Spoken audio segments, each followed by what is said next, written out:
Welcome back to the channel. Today we're diving into a heart-wrenching tale of two sisters trapped in the treacherous world of noble intrigue, the Renaudi family. It all begins with the mysterious disappearance of the eldest daughter, Arabella. While the family desperately searches for her, the second daughter, Anita, grows up in a heartbreaking isolation, treated like a ghost by her own parents, as if she's merely a placeholder for the one they truly love. But the story takes a shocking turn when Arabella suddenly returns after 12 long years, caught in a web of political schemes, dark magic, and deeply buried family secrets. Anita must confront a devastating question.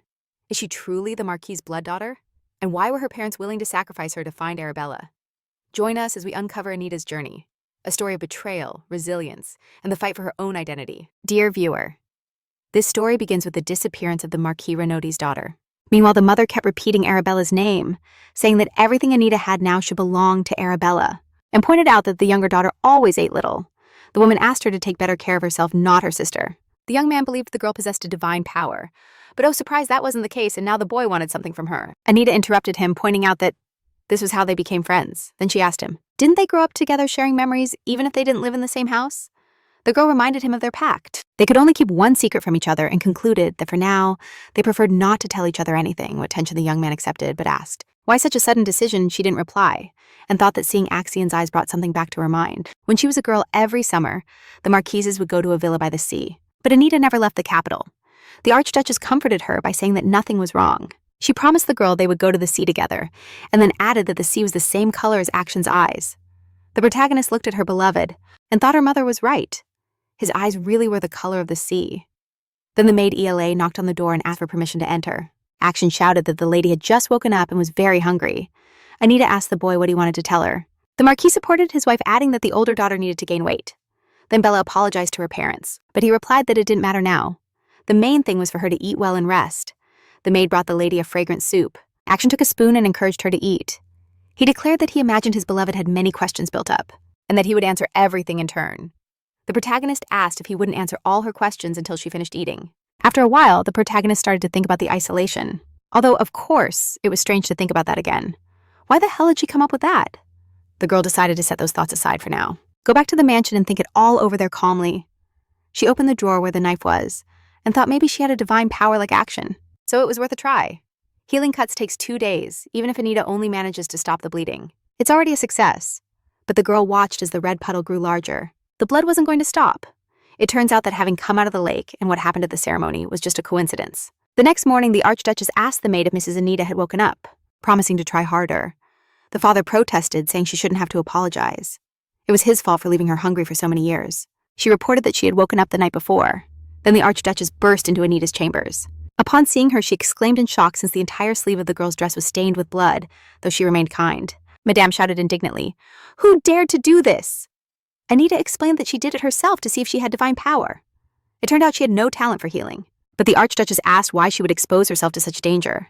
Anita stated with a smile that it hadn't hurt at all. During tea in this recap manhwa, the Archduchess revealed that after Anita's fainting, the Emperor ordered the ceremony to be evacuated. The church interpreted the event as a divine sign in Anita. The Emperor ordered the ceremony to be evacuated. The church interpreted the event as a divine sign in Anita, a rumor that is already spreading through the halls of nobility.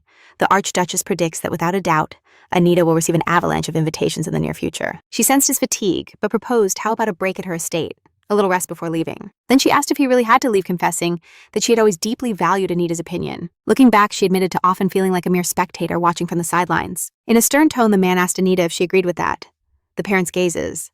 Anita calmed her, assuring her that she would never have cared so much if Her Highness had just been a spectator. She thanked her for the invitation but claimed it was late and she had to return home, duty called her. She appreciated the care but pending matters, and an urgent medical treatment required her at home. At the farewell, the Archduchess urged Anita not to hesitate to contact her if any problem arose. While helping her beloved into the carriage, he asked her to wait a second and gently kissed Anita's fingers, begging her not to forget that someone cares about her and confess to knowing something about a story. Shortly after, Anita returns home, and her mother expresses her discontent because her daughter was at the Archduke's mansion. Instead of under her supervision, the Marchioness referred to the mansion as foreign, to which Anita responded brusquely that it's a significant place for her tied to her childhood and future. Anita remembered she replaced Arabella in an important ceremony, which probably has a political or social background. She emphasized that this decision benefited her family. Filled with disdain, they pierced the heroine Morena. The Marquis commented that he was aware of Anita's scandalous behavior towards her sister. It turns out the Renotti family met with the cardinal in the church, and also that the parents' attitude towards Anita changed suddenly due to her divine power.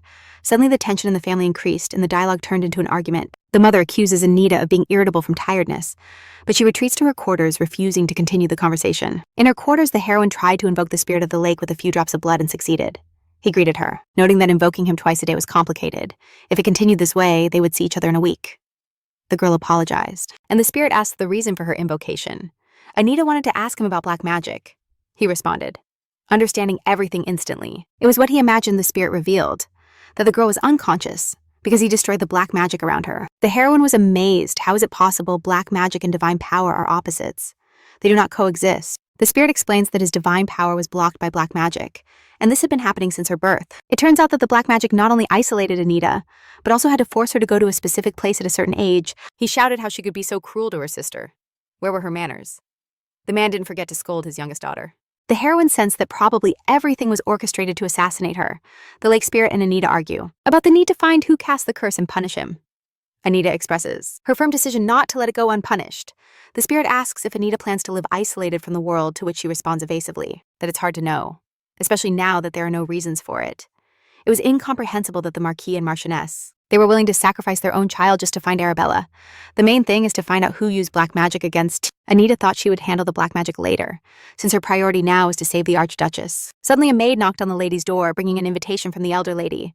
But the protagonist reacts coldly, ordering the maid to leave the invitation and go right after that. Anita asked why that particular maid had brought the invitation. The subordinate explained that the elder lady is furious because Jaria Commoner serves the heroine, the protagonist suspects. While she indulged and lived in luxury, Bella was out searching for food on the streets. Anita ostentatiously declared the meal over, that the maid's visit is not a coincidence. She believes she's looking for something from Anita. She handed a gold coin to the maid, but she blushed and asked why she was being given the coin. The heroine replied that it was compensation for her work, and after a tense dialogue, the subordinate leaves. The protagonist senses that the Marchioness is using the maids to spy, but Anita saw this as an opportunity. To turn the situation around, she decided to examine the invitation. The strange spelling of her family's surname, and the lack of content in the invitation seemed odd to her. The girl assumed there might be a hidden magical meaning here. Maybe the flower of the oven or divine power is the key to deciphering the text, and it actually worked. Anita mentally fumed, who thought it was a good idea to send such an encrypted invitation. Suddenly, someone knocked on the door and Arabella appeared in the room. Anita asked her what was wrong. The blonde girl explained that she was worried about her sister. Anita replied that everything was fine, then asked how Bella was feeling since she had heard that she had also fainted on the day of the ceremony. Arabella apologized to Anita for fainting instead of her older sister. With a serene face, she stated that she understood why her parents felt responsible for what had happened to Bella. Anita interrupted her sister and told her to stop apologizing for something she wasn't guilty of. Then she asked her sister if she understood that the younger sister had taken her place. "Isn't that right?" Arabella replied that Anita simply decided to help and went out instead of her older sister. She told Anita not to speak like that, as if she had done something wrong to her sister Bella. She added that Mom and Dad were very worried about her, so they went to the shrine. But unfortunately, they couldn't obtain the holy water. Anita responds with irritation to Arabella, telling her she's very naive for believing in her parents' good intentions. She explained that rumors about her divine power had spread all over the capital. The protagonist assumed that the rumors had also reached the shrine, then explained to Bella that in action no one has been born with divine power in the last 300 years. Plus, Action is the heir of the Archduke, and Anita is not from the imperial family, nor the daughter of an Archduke, not even of a duke, but just the second daughter of a simple marquis. Later, he asked Arabella to think carefully and respond if it was true that her parents. The girl Morena declared that they shouldn't transfer their responsibility to her. That infuriated the father. Went to the shrine out of concern for their younger daughter, asking Arabella if she didn't think they just needed to close a deal. Arabella denies Anita's version and proposes to prove that everything is not as her sister thinks. Anita understood that it was useless to argue, since Arabella didn't want to admit the truth, and after getting permission to leave, she hoped her sister wouldn't hold a grudge. The protagonist ventured out for a walk around, remembering that Arabella rarely lost consciousness, without a clear pattern. Anita wondered if Arabella fainted because of her. The spirit said it didn't know anything, so the girl kept thinking about her power. One day, the spirit warned her that, sealed or not, the power could be released uncontrollably. Maybe it's manifesting in sudden outbursts. Thanks to Action, Anita learned to use and control the divine power. But at what cost? He helped the protagonist, but acts like a servant of the temple, although he denies wanting to be a high priest. Now let's transport ourselves to the Duke Roderick Viseros's mansion. The Duke interrogated Nate about the reason for his visit, what brought him here. The assistant explained that a response had arrived. The father exploded. How dare his daughter speak to them like that? Anita stood up from her seat, determined. From Lady Anita Renotti. The next day, Duke Roderick and Anita finally met, and what a conversation they had. The Duke pointed out that a lot of time had passed, and Anita confirmed that it had been 10 long years. Roderick admitted to doubting Lady Renaudy's abilities, but surprised he deciphered her letter. The protagonist comments that it wasn't an easy task, so she wants to make sure she understood it well. The Duke asked what she thought it said. Anita declared that the Duke needed her divine power. Roderick confirmed that it was exactly so. Anita immediately understood his hidden intentions. He explained that the sacred relics in his possession rejected the power of people of imperial blood. The Duke added that for that same reason, the Archduke's blood hadn't worked. On top of all this, it's top secret, and he can't ask for help from the temple. So only Anita's unique power works, and the Duke will give her his talent to obtain information. The girl confirmed that it was so, because she is looking for Ashud's tears. Roderick smiled maliciously and said that it's super difficult to find those artifacts. Anita frowned and asked if that was a no, but Roderick flatly denied it, adding that he was only implying that the Renaudy family couldn't be without an heir, so the Marquis's wife gave birth to a second baby. She announced that she was going to her room since 3 was a crowd for that family farce. The Marquise shouted about how insolent her youngest daughter would require something more than time. Then she asked how many times to use her magic, and he smilingly said about 10. But the protagonist opposed, stating that once is enough to track down the relic. It's clear that she doesn't trust the Duke. She fears they will exploit her and wants clear conditions. Roderick asked her to give in because they will find the relic, but 10 times might be too few. The girl sighed in annoyance and declared that they should stop at 15, and demanded that he promise her that if next time she needed help, the Duke wouldn't be able to refuse her. He accepted, and Anita added that she had a little problem. It turns out she has no idea how to transfer divine power. The Duke burst out laughing and said she shouldn't worry. He opened a chest where the relic, the lamp of Ariadne, lay. Suddenly, Roderick confessed to Anita. He said they have nothing in common that could generate trust, which is why he decided to reveal his weakness. He's looking for a wife and a child. Apparently, the Duke's real motive isn't power, but family. This changes everything. Demanding that she sit back down, Anita didn't turn around for a second, while her father yelled that he wasn't done yet. Knightrick Elmont, subordinate of Mr. Action, presented himself to him and communicated shocking news he learned from an informant close to the Duke. Something about Lady Anita. Now Action knows that Duke Roderick is very interested in Anita. The young man reacted calmly. With a short phrase, but a concealed analytical calculation, the knight asked if Lady Renaudy could refrain from visiting the duchy for now. Rick wants to minimize contact with the threat. Action said that Anita won't fall for his tricks, and then added that he doesn't want to put her in danger. Even though he's smart, the Duke is a seasoned player. Action orders his subordinate to assign a couple more scouts to watch over the Duke, experts in hiding. He doesn't trust Roderick and wants to know what intentions he has in approaching Anita. Meanwhile, Anita was looking at the magnificent necklace and wondering if she should accept that jewel. The girl remembered the day when Action gifted it to his beloved. He worked hard to get that expensive jewel especially for her. Even though he didn't need it himself, Action believed it would be useful to Anita in the future and would help her later. In such a tense atmosphere, the young blonde started to get very nervous and accidentally knocked over her plate. The young man placed a book on the table, a copy of the Encyclopedia of Sacred Reactions. The girl was surprised. The boy added that it contained names of relics, descriptions of their appearance characteristics, and a summary. Anita expresses her gratitude to Action, emphasizing the importance of this gift for her. Next, the protagonist reflects on how the Eye of Obraj could help her in her mission. From a distance, with the help of this magical artifact, the authenticity of a found object can be determined to advance in her search. First, the girl must fulfill the Duke's order for Viseros, and for that, she needs accurate information about his wife and child. Maybe when the Marquis and the Marchioness were looking for Arabella with the lamp of Ariadne, they indicated exact data. They probably asked to find the girl born 20 years ago, on May 4th at the 4th Estate on the Royal Road. With the lamp, you can find whatever you want, but you must provide precise and truthful data. Suddenly, there was a knock at the door. It was the Marchioness coming to her youngest daughter's quarters. Radiant with joy, she asked Anita if she could talk to her. At that moment, the Marquise asked her husband to lower his voice since the shouting was scaring their eldest daughter. Arabella was overwhelmed with apologies. She asked the reason for her visit at such late hours, the Marchioness said with irony. She asked if the maid she sent only helps Anita get dressed and ready. The woman is furious, because the maid does the bare minimum and not what's expected to gossip and spy. Anita already expected the Marchioness to bring this topic up. Madame offers her another maid, but Anita understands that her mother just wants to control her with convenient servants. Anita rejects the offer, arguing that she feels like she's taking away her maids. The Marchioness defends herself, saying not to think that way, because it hurts her not to have dedicated enough attention before. But the protagonist does not accept those apologies, and coldly replies that she didn't ask for them. Suddenly, Anita blurted out that she heard her parents went to the sanctuary to pray for her. The Marchioness was perplexed. She asked how the young woman found out about that. Anita replied that Arabella told her. The Marchioness forced a smile and said how beautiful she was, such a charm. Although her voice showed annoyance, she added that she was sorry that Arabella shouldn't have told her sister that. The woman was furious. Because the plate had fallen to the floor, causing a disaster in the dining room, the man begged his daughter not to worry. But she hid it well. The Marchioness proposes to Anita to go with them to the sanctuary to pray, and on top of that, to measure her divine power. The girl understood that her true objective was not to prey, but to verify her abilities. Anita firmly refused, and explained that she didn't plan on being a priestess or anything like that, so why do it? The protagonist knew that the Marchioness wouldn't stop sending her maids. Before Anita decided it might be useful, if her parents tried to use their daughter, she would use them back one day when a new maid arrived to attend to the lady. Anita decided to turn the threat into an opportunity and ordered everything to be prepared for her imminent departure, while the maid brushed her hair. The protagonist said she believed her mother worried too much about her when starting such an open conversation. The maid exclaimed in surprise. Anita continued saying that she had heard she even went to the sanctuary. Apparently today, the young woman pointed out that she was starting to worry that the Marchioness was exhausting herself by going so often, since it was already very hard for her in this recap manhwa.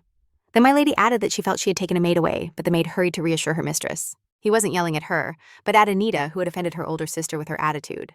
The mother pleaded with Arabella. She said that my lady shouldn't worry about that. Actually, the Marchioness was meeting with people, and it didn't take any effort. These words confirmed Anita's suspicion. Her mother used the sanctuary for secret meetings, not to pray.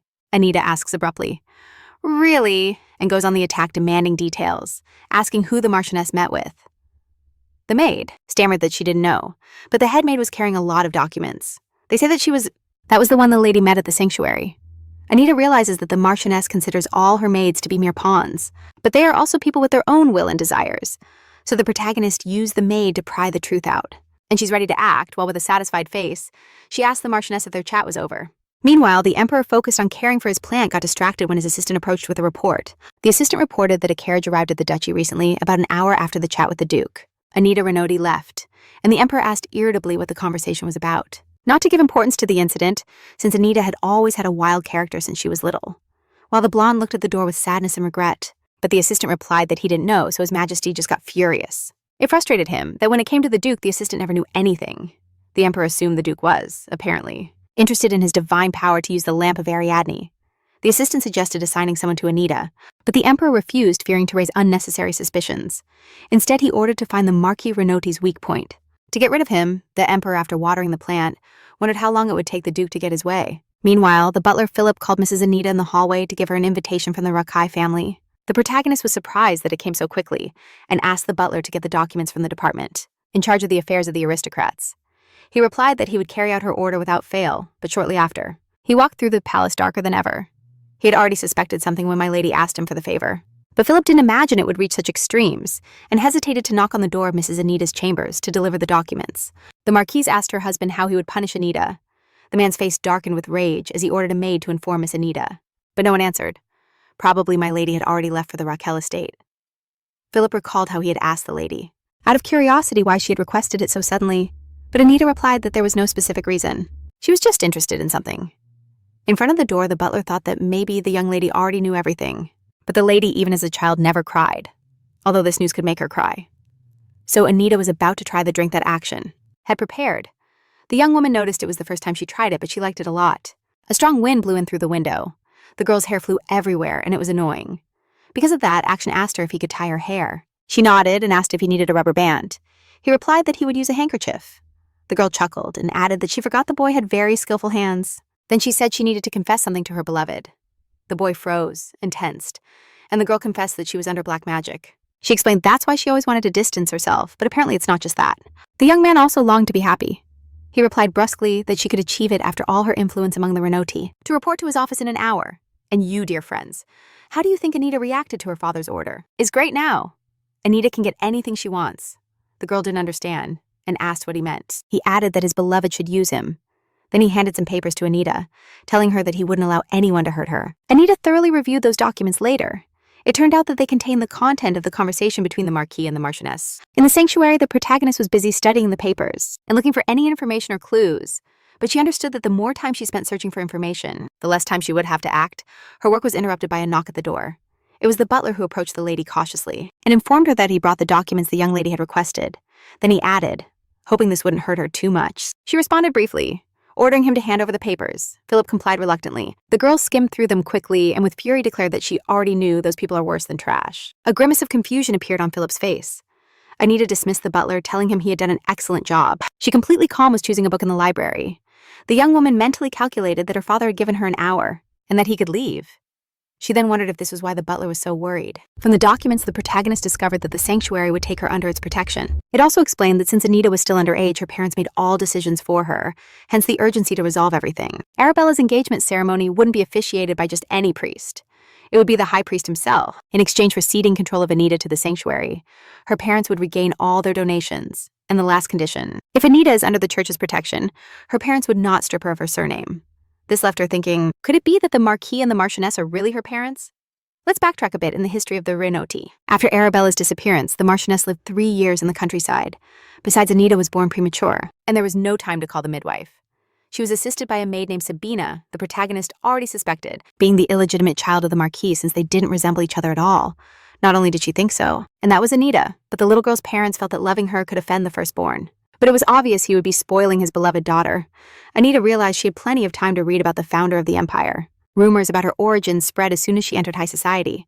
But on the other hand, if Anita were illegitimate, the Marchioness would never allow the young woman to show herself in public, and Sabina is her right-hand woman, a loyal maid to the core. Suddenly the girl heard a tapping. It turned out to be a bird pecking at the window. But it was special. It brought something tied to its leg. Anita untied it and unwrapped the message. What was written there shocked her deeply. The note said that Anita shouldn't forget that the Ricard family would always support her. The girl was surprised by how Axion knew, and he promised to always remember it then. With a key, he opened a drawer where he kept an artifact. To send short messages, he didn't need more. For now, he brought the tube to his ear and called Vanessa. When the redhead answered, he asked her to anonymously take the documents from the previous meeting to the treasury. Anita smiled and stated that they should report the Renoti couple the next day the Marquis was traveling by carriage. To the audience with the Emperor, he was happy that His Majesty finally called him after 18 years. She loved that book, even though the plot wasn't very interesting. It did talk about Lake Alkent. Apparently, there was no one as loyal as Mr. Renoti as he could be entrusted with important matters. He used to worry because since then the number of personal meetings had decreased. As it turns out, it was in vain in reality. If it weren't for the bonuses, the Marquis wouldn't have escaped punishment for tax evasion. Then the Marquis arrived at the Imperial Palace and greeted His Majesty. The Emperor accused the Marquis of tax evasion. The man justified himself, explaining that he had to evade taxes to finance the search for Arabella. He added that he had to make donations to the church to obtain Ariadne's lamp. The Emperor did not accept excuses and accused the Marquis of failing in his duty. In response, the Marquis offered to cede all his assets to the imperial family in exchange for forgiveness. But the Emperor remained inflexible. He wouldn't yield to pleas. He ordered the Marquis to leave the capital and head to his estate, prohibiting him from returning without permission. Lord Renoti pleaded with His Majesty to reconsider. The capital is vital for a noble, but His Majesty stood firm. The Marquis had deeply disappointed him. It was near that lake where the future ruler met the beast that helped him found the empire. This story calmed her and gave her peace in her soul. And he couldn't meet basic requirements, which led to a complete breakdown of trust. Arabella and Anita organized a tea party. She asked if Anita liked tea, and if it was delicious, the sister tasted the drink and said it had a slight bitter aftertaste. She added that the tea itself was quite good. Anita babbled happily what a nice compliment, and then the protagonist promised to prepare the tea herself next time, and Arabella agreed. Suddenly, the door of the room burst open, and the furious Marquis burst in, sweeping everything off the table and grabbing Anita, telling her she better start praying. Bella, scared, asked her father what he was doing and pleaded with tears for him to stop. The Marquis demanded that his daughter now beg him and implore mercy from the Emperor. The Marchioness peeked her head into the room and asked what all the commotion was about. Before her, the scene of her husband yelling furiously at their youngest daughter was presented, and the eldest daughter, in the meantime, fluttered around begging her father to stop. Suddenly, the Marquis raised his hand to hit Anita, but he didn't realize that Arabella was nearby and hit her. Accidentally, of course. The parents screamed in shock at seeing their daughter fall to the ground. The Marchioness began to ask her how she felt, because it reminded her of who she met in that place when she was a child. It was then, that little Anita. And the Marquis was apologizing, insisting that he made a mistake. Bella declared that from now on. That wouldn't be enough, added that her sister also suffered. She hit hard against a chair and could have broken an arm. The father commented indifferently that bones have the ability to heal, and the mother babbled, worried that her beloved daughter's cheek had swollen. But Bella replied that surely Anita's pain was much greater than hers. The Marchioness chuckled and said she hoped that rascal hadn't had time to do anything. Bella asked how her mother could be like this. Did she really think her younger daughter did something wrong? As soon as they arrived, Bella recounted that Anita only had tea with her and said that the tea made by her sister wasn't that bad. The Marchioness exploded. Her daughter is not a servant to make tea. Anita took a deep breath and calmly begged her sister to leave. The Marchioness warned that Anita shouldn't dare to give orders to Bella, the light-haired young woman, pleaded with her mother to stop yelling at her sister, furious. The woman demanded to know what Anita had said to Bella for her to act like this right after. Saw that boy for the first time. His eyes were so bright that even the lake seemed faded. She urged Bella to note Anita's coldness, despite her supposed concern alone with her parents. Anita posed a rhetorical question. Would it matter if they disturbed her? Then addressing her father, She asked sarcastically if he would oppose. The Marquis longed to give Anita a crucial piece of news, but the Marchioness preferred to discuss it with her first. The man shouted that it was urgent. Suddenly, Arabella appears, and the parents' tone becomes sweet and kind. The blonde announced that she called a doctor for Anita. Since she also needs treatment, the protagonist, furious at her sister's useless action, decides to speak. While the doctor examines Anita, Arabella was satisfied, and shortly after a scream from the Marchioness, was outraged because the Renoti should be locked up. The Marquis muttered that he already explained that His Majesty noticed the Renoti were evading taxes and issued such a decree. The Marchioness said it was cruel, but her husband reproached her. Didn't they get to this because of their expenses? The wife was indignant, saying she wasn't doing it for her with the shouting. They didn't even notice the arrival of the doctor. Then, the Marquis whispered in his wife's ear, "How about talking to the church?" But the woman protested. His Majesty would know that the Renoti. To learn the details of the story, we invite you to travel 7 years back in time. Back then, Anita Renoti was a 10-year-old girl. Made a deal with the church and sold. Anita, besides His Majesty, is probably planning to name Anita as Princess Heir, the Marchioness. Reflects aloud that this way they will solve problems with the church and the imperial palace. The Marquis said that's why he spoke with Anita. Since His Majesty is dissatisfied with her, the Renoti spouses remember how the Emperor lamented that he rarely saw Anita. The Emperor pointed out that she has yet to debut in high society and proposed to advance his younger daughter's debut. The Marchioness sighed in relief. The Marquis said now that the doctor has left, he would also go.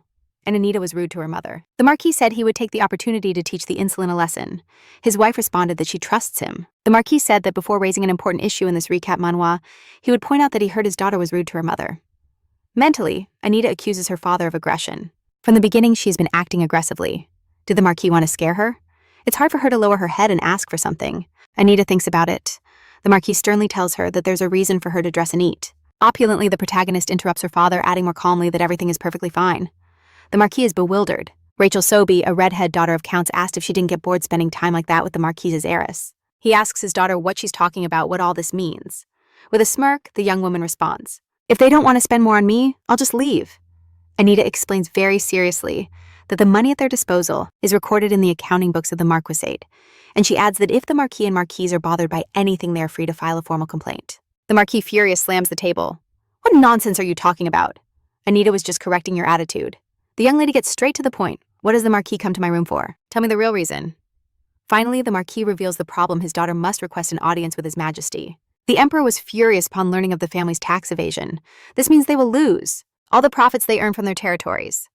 Anita is outraged by their plans to exploit the population to make up for it. By law, the Marquis is obliged to return the total amount tripled. He indignantly asks what's so amusing to Anita about seeing him sink into ruin. The girl asks if she pays the compensation to the Emperor. Will everything be resolved? Her father replies that she should not speak with the Emperor and avoid being sent to the estate. Deep down, it's punishment for her parents. Since they spent their days looking at the lake and chatting about flowers, the girl asked Anita what they talked about. This pleased Anita a lot. The Marquis justifies himself, saying they were looking for Arabella because they missed her dearly. Anita coldly nods, showing that she already knew. Anita accepts the conditions, but with a subtle threat she will send a letter to the Emperor. She said that maybe she could meet with His Majesty in a few days, although she mentally accused the Marquis of hypocrisy. To herself, the young woman concluded that she was just a reflection of her father's terrible character. A few hours later, the protagonist set off for the audience with the Emperor. The permission was granted that same day. She didn't believe the Emperor would go that far, as this would hurt his pride. The meeting began with the Emperor's question about why the lady had requested the audience. Anita expresses respect and admiration when suddenly the Emperor asks if the Marquis said anything strange. The young woman asks him to clarify what he means. Then the monarch apologizes, saying that he did not express himself well. The Emperor stated that he regretted it, but he would not revoke the punishment imposed on the Marquis and the Marquise.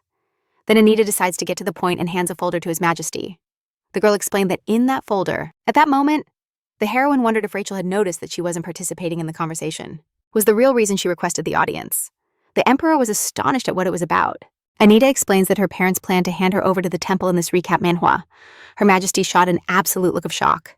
Then the protagonist understood that the Emperor was trying to decipher the reason for her visit through his eyes. The little girl said that the plant her friends were interested in was called Lo Vena, and added that this flower was of supernatural beauty. The missing one had been gone for many years, but even the maids, while checking the dresses of Mrs. Anita, moreover, it had a pleasant aroma. Rachel thanked Anita for giving her the information.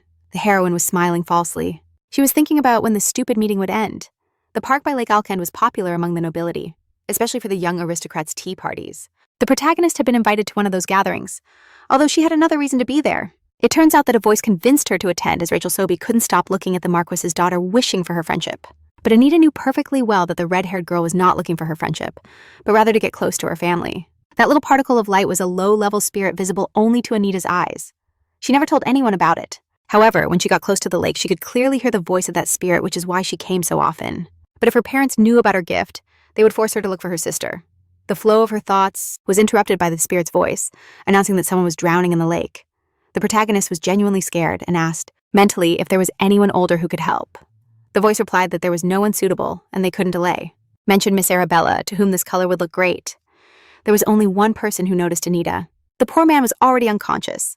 The girl thought maybe she could convince her friends to take a walk to the lake. She immediately discarded the idea, because by the time they reached the shore, the person who needed help would already be at the bottom. She realized there was no time for explanations. She had to act alone, so she told the others she would take a walk to the lake. As she took off her shoes, the girl mentally begged the voice to push her friends to the shore so they could find her shoes. The spirit guessed what the little one was planning and shouted with all its might to stop her, but Anita didn't hear. Without thinking twice, she jumped into the water in this recap manhwa. In the depths, she saw a young woman sinking. The girl tried to hug her and pull her out, but she realized that the adult's body was too heavy. With regret, the protagonist concluded that no one else had come to help. She understood that if this continued, both would perish. Suddenly, the little one saw a column of water rise from nowhere and save her. Anita took a long time to understand what the hell that phenomenon had been and where it had come from. But there was no choice but to accept the situation, as that lake was often mentioned in legends and myths. It was the young master action son of Archduke Rakhad, the protagonist's fiancé. The young girl considered him not only her beloved since the founding of the empire. Suddenly, the shore filled with people shouting, and a man approached the girl. He introduced himself as Archduke Rakhad and said there were no words to express his gratitude. Behind him, a boy approached the little one. He introduced himself and expressed his gratitude for saving his mother. That was their first encounter. Now the young woman remembered that incident with a smile, as she didn't reveal her name back then. However, that didn't stop the boy from sending a letter to Anita a week later. And that's how her romantic story began. Now let's go back to the present. Anita decided it was time to return, but when she went downstairs, she accidentally overheard a conversation between her parents. They were talking about how the doctor hadn't discovered the cause of Arabella's fainting, and they needed to hurry to cancel Anita's engagement. The Marquis said that if the rumor spread across the empire that Renauty's eldest daughter was sick, they wouldn't be able to celebrate the wedding, the husband suggested, if the prince would accept the young blonde. The wife laughed sarcastically. She remembered that the prince was known for his excessive cruelty and his passion for chasing every skirt, but also her best friend.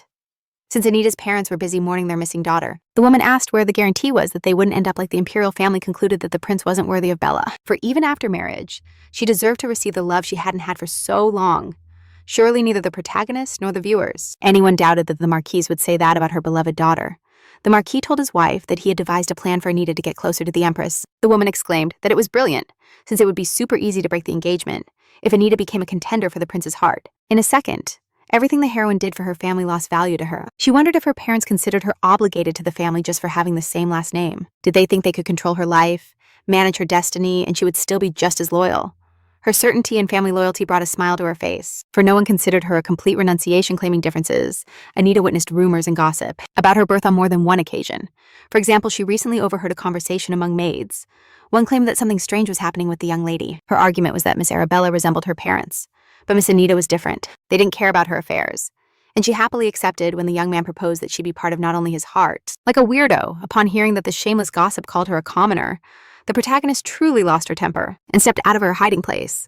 Anita told her she had crossed the line and asked how dare she express her pathetic conjectures. She ordered her to pack her things and disappear from that palace immediately. Although the chatterbox begged for forgiveness, Anita stood firm as a rock. Her excellence thought while walking that the rumors about her origin couldn't keep growing. The protagonist understood that if she didn't act, her sister would take away her place, her engagement, and her beloved. She decided she wouldn't allow Arabella to do that, nor let her parents control her, while Anita reflected in her room. Her personal maid Harry interrupted her. The young woman with pink hair announced the arrival of Sir Rick Elmont from the chivalric order. Ari was the only one in the palace who treated Lady Anita kindly, perhaps because of the expensive gifts her excellence used to give presents to her maid in gratitude for her service. Ari congratulated herself, but also his family. There she finally felt like herself, not the thief who stole her missing sister's goods. Internally, for having stayed with Miss Anita, because if he had followed the majority and served Miss Arabella, he would have never received something like this. Many people like the protagonist, but why buy your servants only to doubt their loyalty? When changing the flowers, Harry noticed that Miss Arabella was clever. Wow, living among commoners gives you perspective. And he saw Miss Anita as a precious flower, but a flower that doesn't know the cruelty of the outside world. Suddenly, the pink-haired girl became sad, remembering Miss Anita. She didn't even pet her today, but now to the protagonist's chambers, who joyfully welcomed a young knight. He, equally pleased, greeted his lady and asked with genuine interest how she was doing today. Anita replied that everything was fine, and praised that the knight delivered the letter in person, not by a servant. The girl insisted it was just an invitation, and such trouble wasn't worth it, really. He replied that it was worth it, because he was eager to see the lady and chat a bit with her. The girl smiled, and asked him if he had finished his business in the north, and he nodded. Fortunately, it wasn't serious. He added that the only thing he couldn't— Apparently, the desperate parents' prayers were finally heard, because a young woman arrived at the palace. Get used to in the north was the cold. The northern climate was known to everyone in the empire. Even in summer, there were strong frosts. Nothing grew in the poor soils, but the precious stones extracted from this land caused a stir. The imperial family supervised the mining. But if problems arose, the Archduke's knights were sent to the north one day. Anita asked her fiancé why his family unconditionally obeyed any will of the emperor. She added that the Action family was not a common noble house, so her family could easily reject the emperor. The young man said that in the north his family was searching for something and fulfilling all the emperor's requests. They could avoid suspicion. Suddenly, the girl wondered if the Archduke's family had found in the north what they had been searching for so long and carefully. At that moment, an indignant voice echoed in the hallway, asking why no one had informed that a subordinate of Archduke Rakai was there. The female voice demanded that they open the door immediately, so they had to inform Lady Anita that the Marchioness demanded a meeting. The protagonist ordered to let her in. The Marquis's family and the courtiers waited until the last moment for the lost girl to appear, but Arabella Renaudi never returned home, calling herself Arabella. She confirmed her identity thanks to a gift given to her in childhood. And the stepmother burst into the room, questioned with annoyance why her daughter hadn't told her that a guest of the Archduke had arrived at the estate. The Marchioness asked if she was interrupting. Yes, Rick replied. Not at all, and greeted the woman who appeared. Anita was internally outraged. What an actress, Mom, for she came here on purpose upon learning everything. The Marchioness froze in feigned astonishment when the young man introduced himself as Deputy Commander of the Rackade Order. He added that he had come with the sole purpose of delivering an invitation to an exquisite tea. The woman said it was unnecessary for someone of such high rank to be bothered, but when Rick protested immediately, he explained that it would be an honor for anyone to carry out this task. Since it directly concerns Miss Anita, the Marquise pointed out that she didn't know her daughter was so close to the Order of Rackade. The boy replied that not only to the gentleman. He clarified that the lady is close to all the other inhabitants of the estate. And it's no surprise since she saved a member of the family Rackade, the woman asked. A miracle happened. 12 years later, the real Arabella Renaudi was finally home, laughing. If she understood correctly that they were talking about a case from 8 years ago, she clarified that a doctor was key in the rescue, not Anita, and those words angered the gentleman. Then he looked at the invitation on the table and said it was very interesting, what the Archduke's son wrote. The girl snatched the envelope from her mother, saying that she hadn't read it herself. And that one doesn't read other people's letters. Upon opening the invitation, the protagonist smelled roses and saw that her fiancé had placed petals in the envelope. It moved her a lot, the invitation for tea in the garden of their estate. The young woman asked the gentleman to tell her lord that she gladly accepted the invitation. The Marquise thought they should send Arabella to that tea, since upon seeing her, the Archduke's son would notice she is better than Anita. She chimed in the conversation, saying she was terribly worried about her eldest daughter. The woman asked Sir Rick if he knew that Arabella lived for a long time in bad conditions. While Anita grew up in luxury, the protagonist was repulsed to hear her mother's feigned whine. From that day on, the protagonist's life turned into chaos.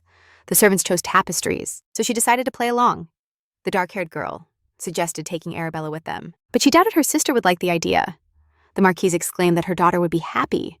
The young woman asked if Sir Rick would oppose. He replied that he accepted any wish of Miss Anita. The gentleman said he had to take his leave, as other matters awaited him. Anita and the Marquise kindly bid him farewell, wishing him a good trip. As soon as the door closed behind him, the woman demanded to speak alone with her daughter. She was outraged by her daughter's boldness. How dare she dismiss a servant who, by the way, was her subordinate, the dark-haired young woman. Explained that the maid had spoken disrespectfully about the owners of this house.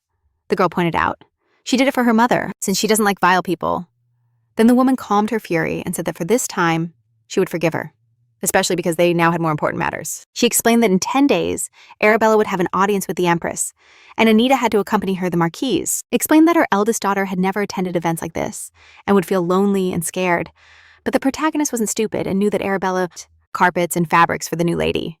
The Marchioness Renaudi demanded something more cheerful for her daughter, since she had lived in such harsh conditions, wanted to present herself to the Empress as the prince's girlfriend. The girl understood that if the Empress got involved, her engagement with Action would break automatically. In a muffled voice, Anita asked if it wasn't better to consult the Empress first, but her mother said she had already accepted. Then, the woman declared that her daughter needed to understand that the place of the Action's fiancé always belonged to Bella. She advised her daughter to calm down and accept it. The story takes us to the Archduke of Rakai, where Axion was talking with his mother. She asked about Anita if there were any changes in her house, but he replied that everything remained the same. Then the woman remembered when she spoke with the young Anita. Many years ago, the girl had said she was eagerly waiting for adulthood to leave the family estate. The Archduchess proposed living in her estate until she turned 18. Anita thanked her for the offer and politely declined. The girl explained that if that were the case, she would act ugly and irresponsibly towards her family. Axion noted that his mother looked haggard. He asked if she was that worried. The woman confessed that she deeply regretted not being able to save Anita and take her away when she had the chance. The protagonist was having dinner in her quarters, while the young girl ate in her room. The father begged Arabella to eat a little more since she was very thin. The mother chattered that she would arrange to allocate more funds to the kitchen, because her parents told her that her younger sister was behaving rudely, so she had to eat alone. In fact, this contradicted her recent claim that the whole family should sit at the table for Bella. At that moment, there was a knock at the door. It turned out to be Philip, the family butler, who informed the young mistress that the Marquis wanted to see her. She was already heading to her father's study. But the butler didn't move. The young girl assumed he wanted to say something more. Hesitating, Felipe confessed that the master wanted to hand over the business to his daughter. He stammered that it seemed excessive since Miss Anita was still very young. The girl advised him not to continue as he was commenting on people he should serve. She asked the butler to imagine what would happen if his words reached her father's ears. As she left, the lady advised Felipe to be careful, because that could get him kicked out and leave him with nothing. The man understood that it was true. It wasn't time to leave yet. He had to stay to serve his true mistress for now. The author hasn't justified this deep loyalty to Miss Anita. We hope that in the upcoming chapters, everything becomes clear to the viewers, to feed her with healthy food. During the fitting of clothes, the Marchioness promised her daughter that she would buy her. Meanwhile, the Marquis spread a large stack of papers in front of his daughter and asked her to take care of them. He pointed out that lately the young girl had been spending her days at home, so she had to finish in 4 days. Anita wondered why her father got so furious about her younger sister's rudeness when he himself, after Bella's return, forbade her from leaving the house and seeing her friends. Anita remembered that she started helping her parents with paperwork at the age of 12. Even then, she was very aware that her family didn't need her. So she dreamed of breaking all ties with her parents once she reached adulthood. Then the protagonist decided that until that moment, she would work diligently with all her strength for the good of her family. But to this day, her father forces her to help him with the documents. When the young girl thought if she would have to do this her whole life, her father insisted she explain why she was silent. He said it was a piece of cake that anyone could do it. Upon hearing this, a smile appeared on Anita's face. She asked if it was such an easy job, why the Marquis didn't do it himself. The man shouted that he was teaching his daughter to manage better dresses than Anita's. And the Marquis said that all the family's jewels now belonged to Arabella, any task by herself, since no one would help her when she became the owner of Raquel. Anita replied that Mom, being the owner of this house, never touched the documents, so she doubted the Raquel family was very different. The man was outraged. How dare his daughter contradict him? She's no longer a child and must take responsibility for family matters. The protagonist pointed out that, unlike the Marquis, he doesn't intend to transfer his own obligations. He advised her as the head of the family to take care of the paperwork himself and headed towards the exit. The man yelled at Anita, accusing her of showing her true and rotten essence since her sister's return. The young woman didn't stop. Then the father shouted that it was good for her to go to her room to reflect on her actions. The girl just smiled. The door slammed shut, and the Marquis remained furious in this recap manhwa, wondering how much more he had to endure from that insolent girl. Meanwhile, the carriage with Anita and Arabella was heading to Archduke Rakide. The protagonist lamented to herself, knowing that Mom would find an excuse to send her beloved daughter with Anita's fiancé. Suddenly, Bella called her sister. The parents worked hard to give their eldest daughter the best, but gradually they reached the point of wanting to give her what belongs to, but she was unable to say anything coherent. The patience of the dark-haired girl was running out. She demanded her sister to speak clearly for once. Bella struggled to gather her courage and form a simple, coherent sentence.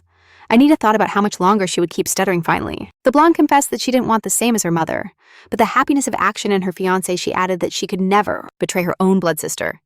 The protagonist was shocked by Bella's honest confession and asked her directly if she had ever had a happy relationship. The blonde revealed that the common family that took her in now lives happily. The Marquis sent them a mountain of gold. Anita replied that maybe they were lucky now, but Arabella's real parents were of a different kind. The blonde pointed out that they were getting off topic and begged them to remember she wasn't going to steal her fiancé. The protagonist asked if Arabella had told her mother or the servants about her wish, to which she received a timid negative response. Anita concluded angrily that her sister didn't even try to talk to those who ignore her opinion. She added that nothing would change just because Arabella confessed it to her. At that moment, the carriage stopped the coachman, Anita. One day, the heroine overheard her parents talking about breaking Anita's engagement, announced their arrival, and Anita headed to the garden with indifference. Bella took a little longer. Reflecting on that conversation upon arriving at the Archduke Rakide's garden, Arabella opened her eyes amazed by what she saw. Axion said that if he had known it would be such nice weather, he would have organized the tea closer to the lake, said the young woman with light hair. She replied that she really liked it there, especially those white flowers, and asked for permission to smell them. Action agreed without hesitation, but Anita was cautious. She realized her sister was going to smell the wolf flower. She watched the maneuver with suspicion. Bella felt strange, but found the last strength to praise the pleasant aroma of the flower. Action said he was very happy that the guest appreciated his garden. Meanwhile, Anita noticed that her sister was paling. She wanted to know if Bella was okay, But she didn't even have time to finish the sentence when suddenly the blonde girl fainted and didn't respond to the shouts. Dear friends, don't worry about Arabella, she's alive and kicking. Besides, she woke up in a soft bed, and the Archduke's son was sitting next to her. With the Archduke's son, the mother insisted that the boyfriend should be for Arabella, since a marriage proposal had come. Seeing Mr. Action Panic invaded Bella, the girl bombarded him with questions about where she was and why he was there. He told her that Bella had fainted while walking in the garden. The girl indignantly asked where Anita was. He explained that she was talking to the doctor about her sister's condition, and that she would be back soon. After that sentence, an uncomfortable pause took over the atmosphere. They both fell silent, and Action even looked towards the door waiting for his beloved. The blonde young woman recalled that before the trip, her mother predicted that Arabella would charm the Archduke's son. She thought her mother was wrong, for it was obvious how much the boy loved Anita. Only with his fiancée did his eyes shine, his gaze light up when looking at Bella. She concluded that her younger sister was good and kind, even if she seemed cold and indifferent. The girl didn't want to follow her mother's plan or betray her sister. Bella decided to break the silence and call action. The young woman admitted that she liked Anita a lot and wished for her happiness. Arabella swore that she wanted it with all her heart. The young man replied that he believed that too. The news of her search only attracted many imposters. Time passed, and the Marquis's desperation was growing. With the daughter of the Marquis, the woman said that if her eldest daughter hadn't disappeared, she would be the fiancée right now, and that above all in this world he sincerely wished for the happiness of his beloved. The girl radiated a smile, because she suddenly understood that Lord Action was exactly the man who could make Anita happy. Meanwhile, the young woman with dark hair was talking with the doctor treating her sister. He said he dared to suppose that Miss Renaudy had an extreme sensitivity to divine power. Anita didn't understand what divine power he was talking about, so the man clarified that this manifested in early childhood. He added that due to the circumstances of life, the patient hadn't had that opportunity. Anita asked the doctor if he was sure of his claims. He explained that the doctors there had deep knowledge in the field of magic, since, as is known, the Archduke's family inherited magic from mystical beings. The protagonist thought that if it weren't for the trip to the Archduke and this doctor, they wouldn't even have found out about this. Not even her father and mother were aware of this illness. The girl smiled mischievously at the thought of her parents' shock at the news about their beloved daughter finally. She asked if the patient could travel. The doctor replied that it wouldn't hurt her if she rested now, thanks to this fragment. She begged her husband to break the engagement so Arabella could take that place. But he hesitated, because it went against the rules. Then, the spectators discovered that the protagonist was not as simple as she seemed at the beginning of the manhwa.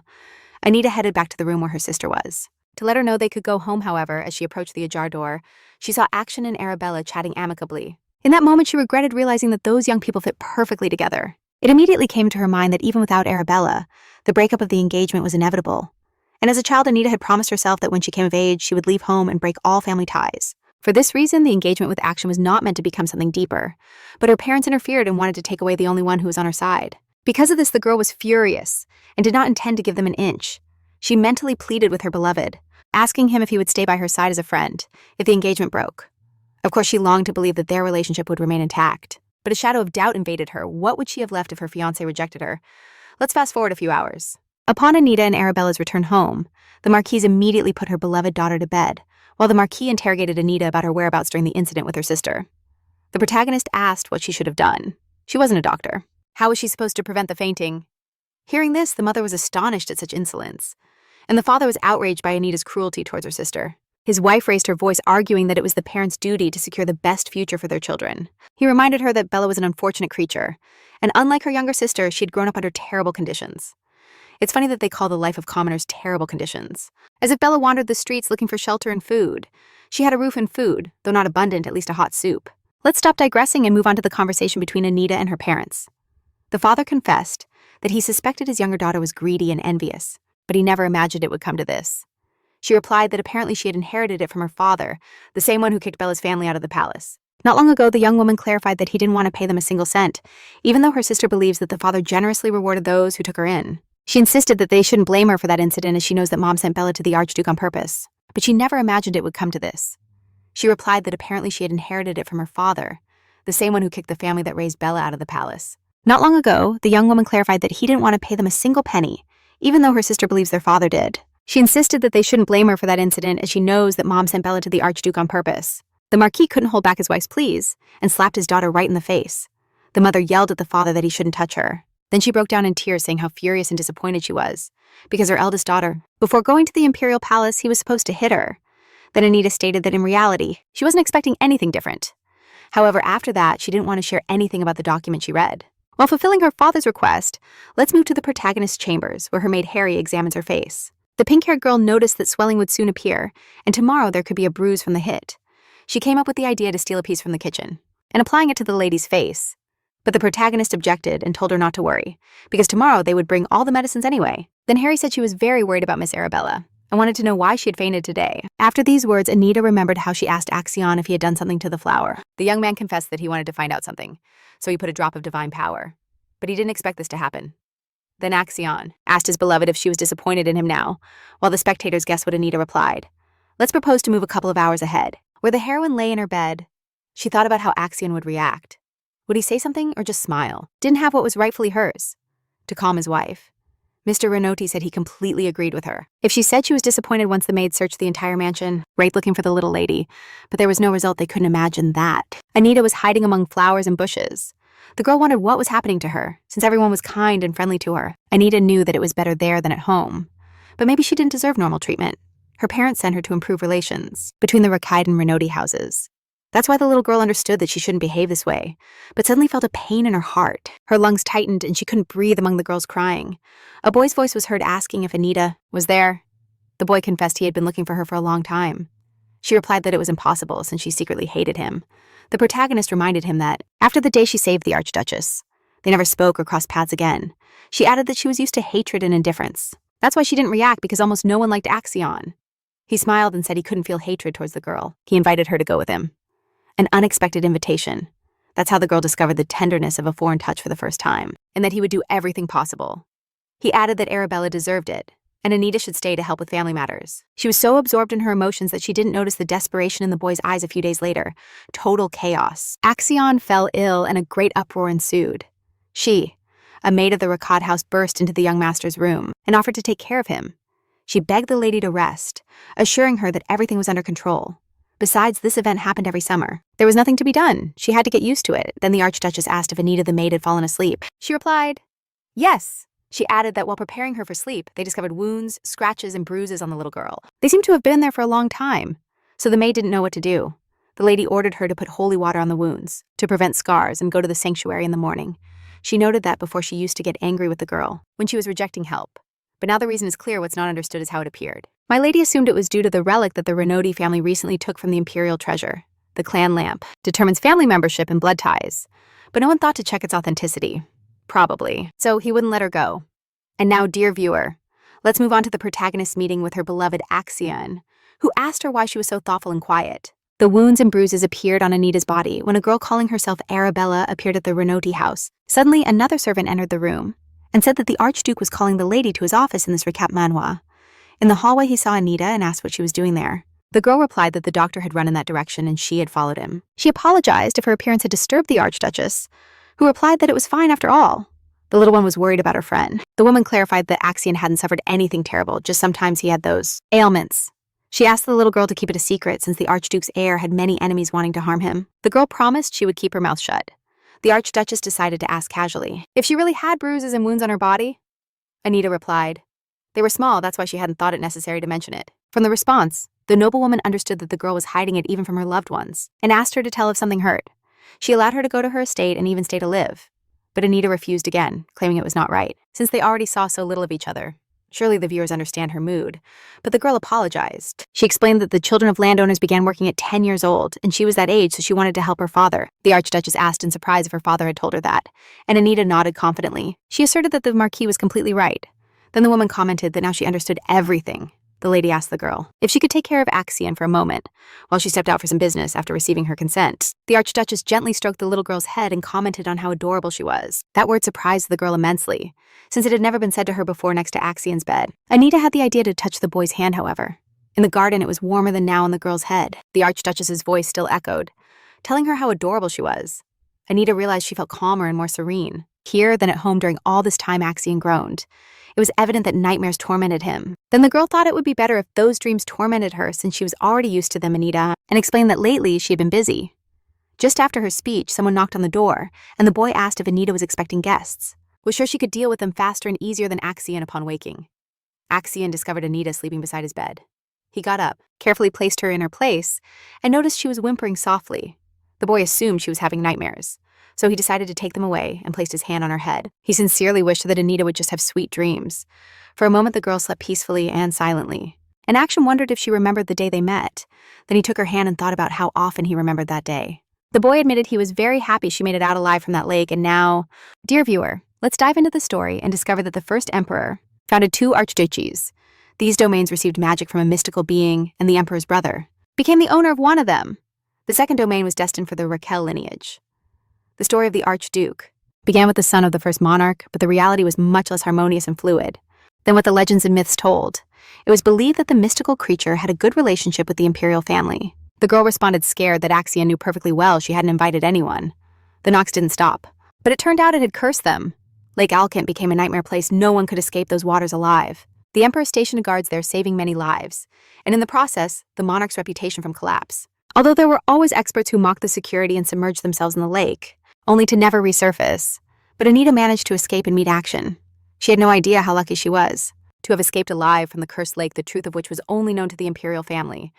The boy understood that without divine power, escaping the lake was impossible, so he considered her appearance on the shore a miracle. He suspected the girl had been helped by the mystical creature, but deep down it didn't matter. What mattered was that she had saved her mother.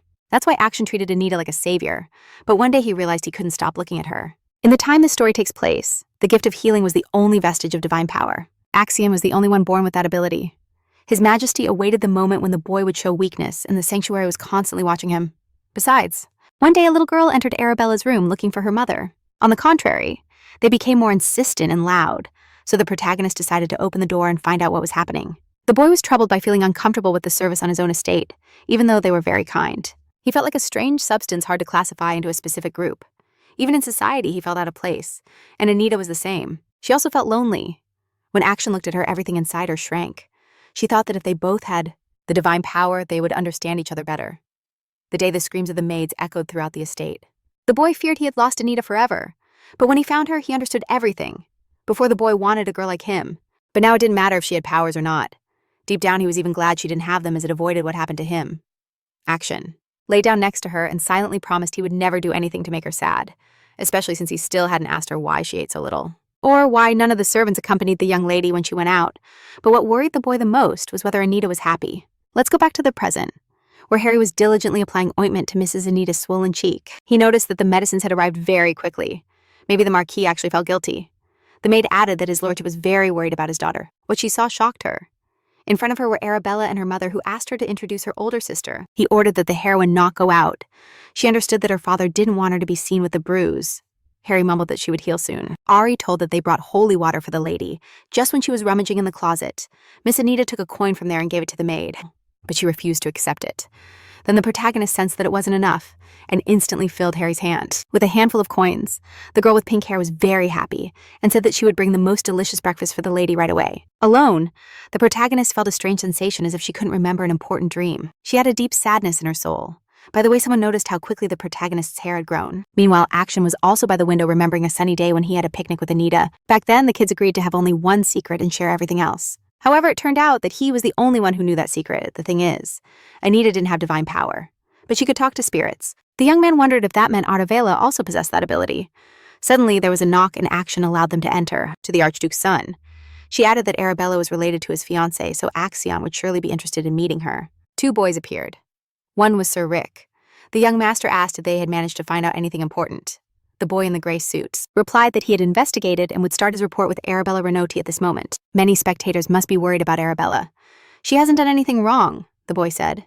He learned from the doctor that Miss Renotti was sensitive to divine power, although it may not be true. Action pointed out that a girl with that gift could be useful for the imperial family, especially if she married the prince. He stressed that they must not allow that to happen, and asked who would officiate the sacred rite this year. The boy in the suit replied that the second daughter of the Count of Rum would do it, and added that the Renotti family would not sit idly by. He explained that the Marchioness seeks to strengthen her position in this event, and will impress everyone. The rite takes place every 3 years. Just imagine the importance of identifying the bearer of divine power among the nobles. The young man added that this time the sacred rite is crucial for Renotti. Sir Rick confirmed it. At that moment, the protagonist decisively decided that her sister could take whatever she wanted, but she would never give up her beloved. He said they had refused to participate several times, arguing that the younger one should wait for the older one. The guy in the suit summarized that there are no more obstacles. Action asked how likely it is that she would faint. He said it shouldn't happen if no one gets hurt, nor should force be used to heal. But if Arabella faints, it could be the excuse for an arranged marriage. The Renoti family won't rest, thinking that the same fate awaits them.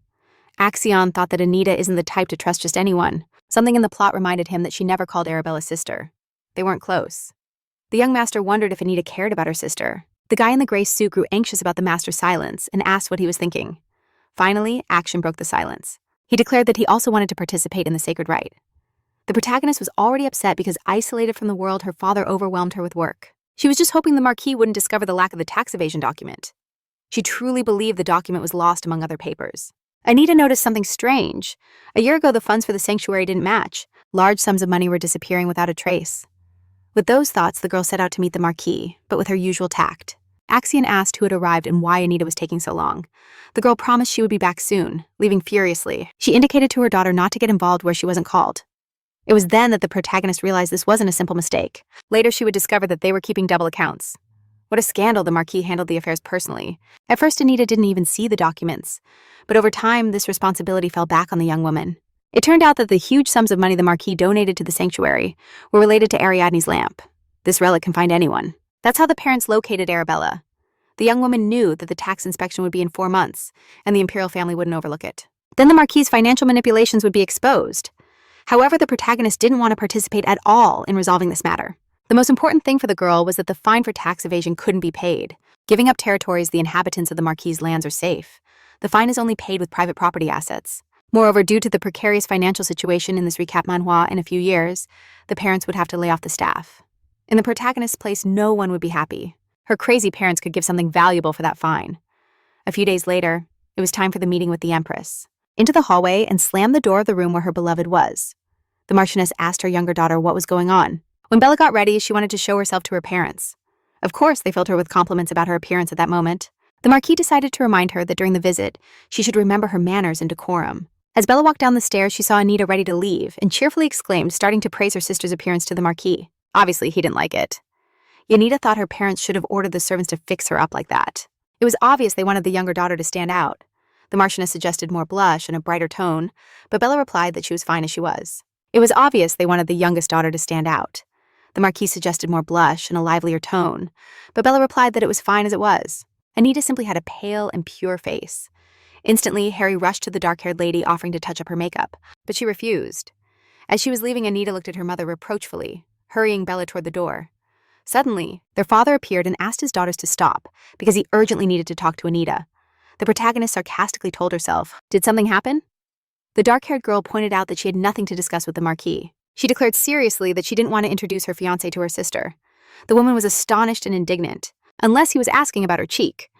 The father shouted indignantly that Anita was getting back to her old ways, Arabella asked. Surprised at why Dad was yelling so furiously at her sister, the mother responded that she shouldn't worry, because it wasn't her business.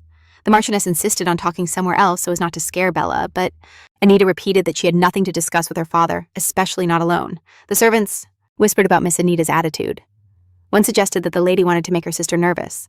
Another explained that she only thought her dress wasn't pretty enough. Suddenly, Miss Arabella approached the maids and said her sister wasn't at fault. It was their father who came in yelling. The maids praised Lady Bella for being so kind and commented that Miss Anita wouldn't hurt to resemble her sister a bit. Bella was sure they were wrong. She knew her sister was a good person. But she found it strange that everyone around her, her kind parents and the good servants, labeled her as bad. The young light-haired girl reflected, would a bad person rush to find a doctor if someone fainted? How could she say such a thing? Then she started shouting angrily because it didn't surprise her. She also recalled when the butler told her that her sister at just 8 years old had saved the Archduchess by pulling her out of the lake. The Marchioness asked Arabella to wait in the carriage while she and her father needed to talk to Anita, but Bella protested vigorously and took her sister by the hand. She declared that if their parents wanted to talk to her sister, they would do it in her presence. Can you imagine the shock on the parents' faces at their beloved little girl? Even Anita was surprised by her sister's behavior. But then she forced herself to react and remember that Arabella was the daughter of those two selfish people. The Marquis and Marchioness began to justify themselves, saying they didn't want anything bad, just that Bella's feet were hurting. The mother insisted that her beloved little girl was still weak, so she had to let go of Anita's hand and go rest in the carriage. Arabella said they might be late to see Her Majesty, so they needed to leave immediately. After this, Arabella would start to become more likable to many viewers. She finally became confident. Let's hope she keeps it up. The carriage with the Marchioness and her 2 daughters arrived at the imperial castle. When it was Anita's turn to get down, the young girl noticed that the guard was acting strangely, since Anita had always been so wicked. Arabella tried to reason and stop her mother, but she insisted that she not bother her. His face screamed to the four winds that he was disgusted to be there, extending his hand to the young lady. He impatiently asked if the girl was planning to get out of the carriage once and for all. Suddenly, the protagonist realized she had seen this guard before. Then she remembered he was the one who brought Arabella, but he wasn't an escort before. Had he been promoted? What a mystery. The size of annoyance irritated Anita so much that she decided to trip as if she didn't mean to, and the scream of that young man was heard.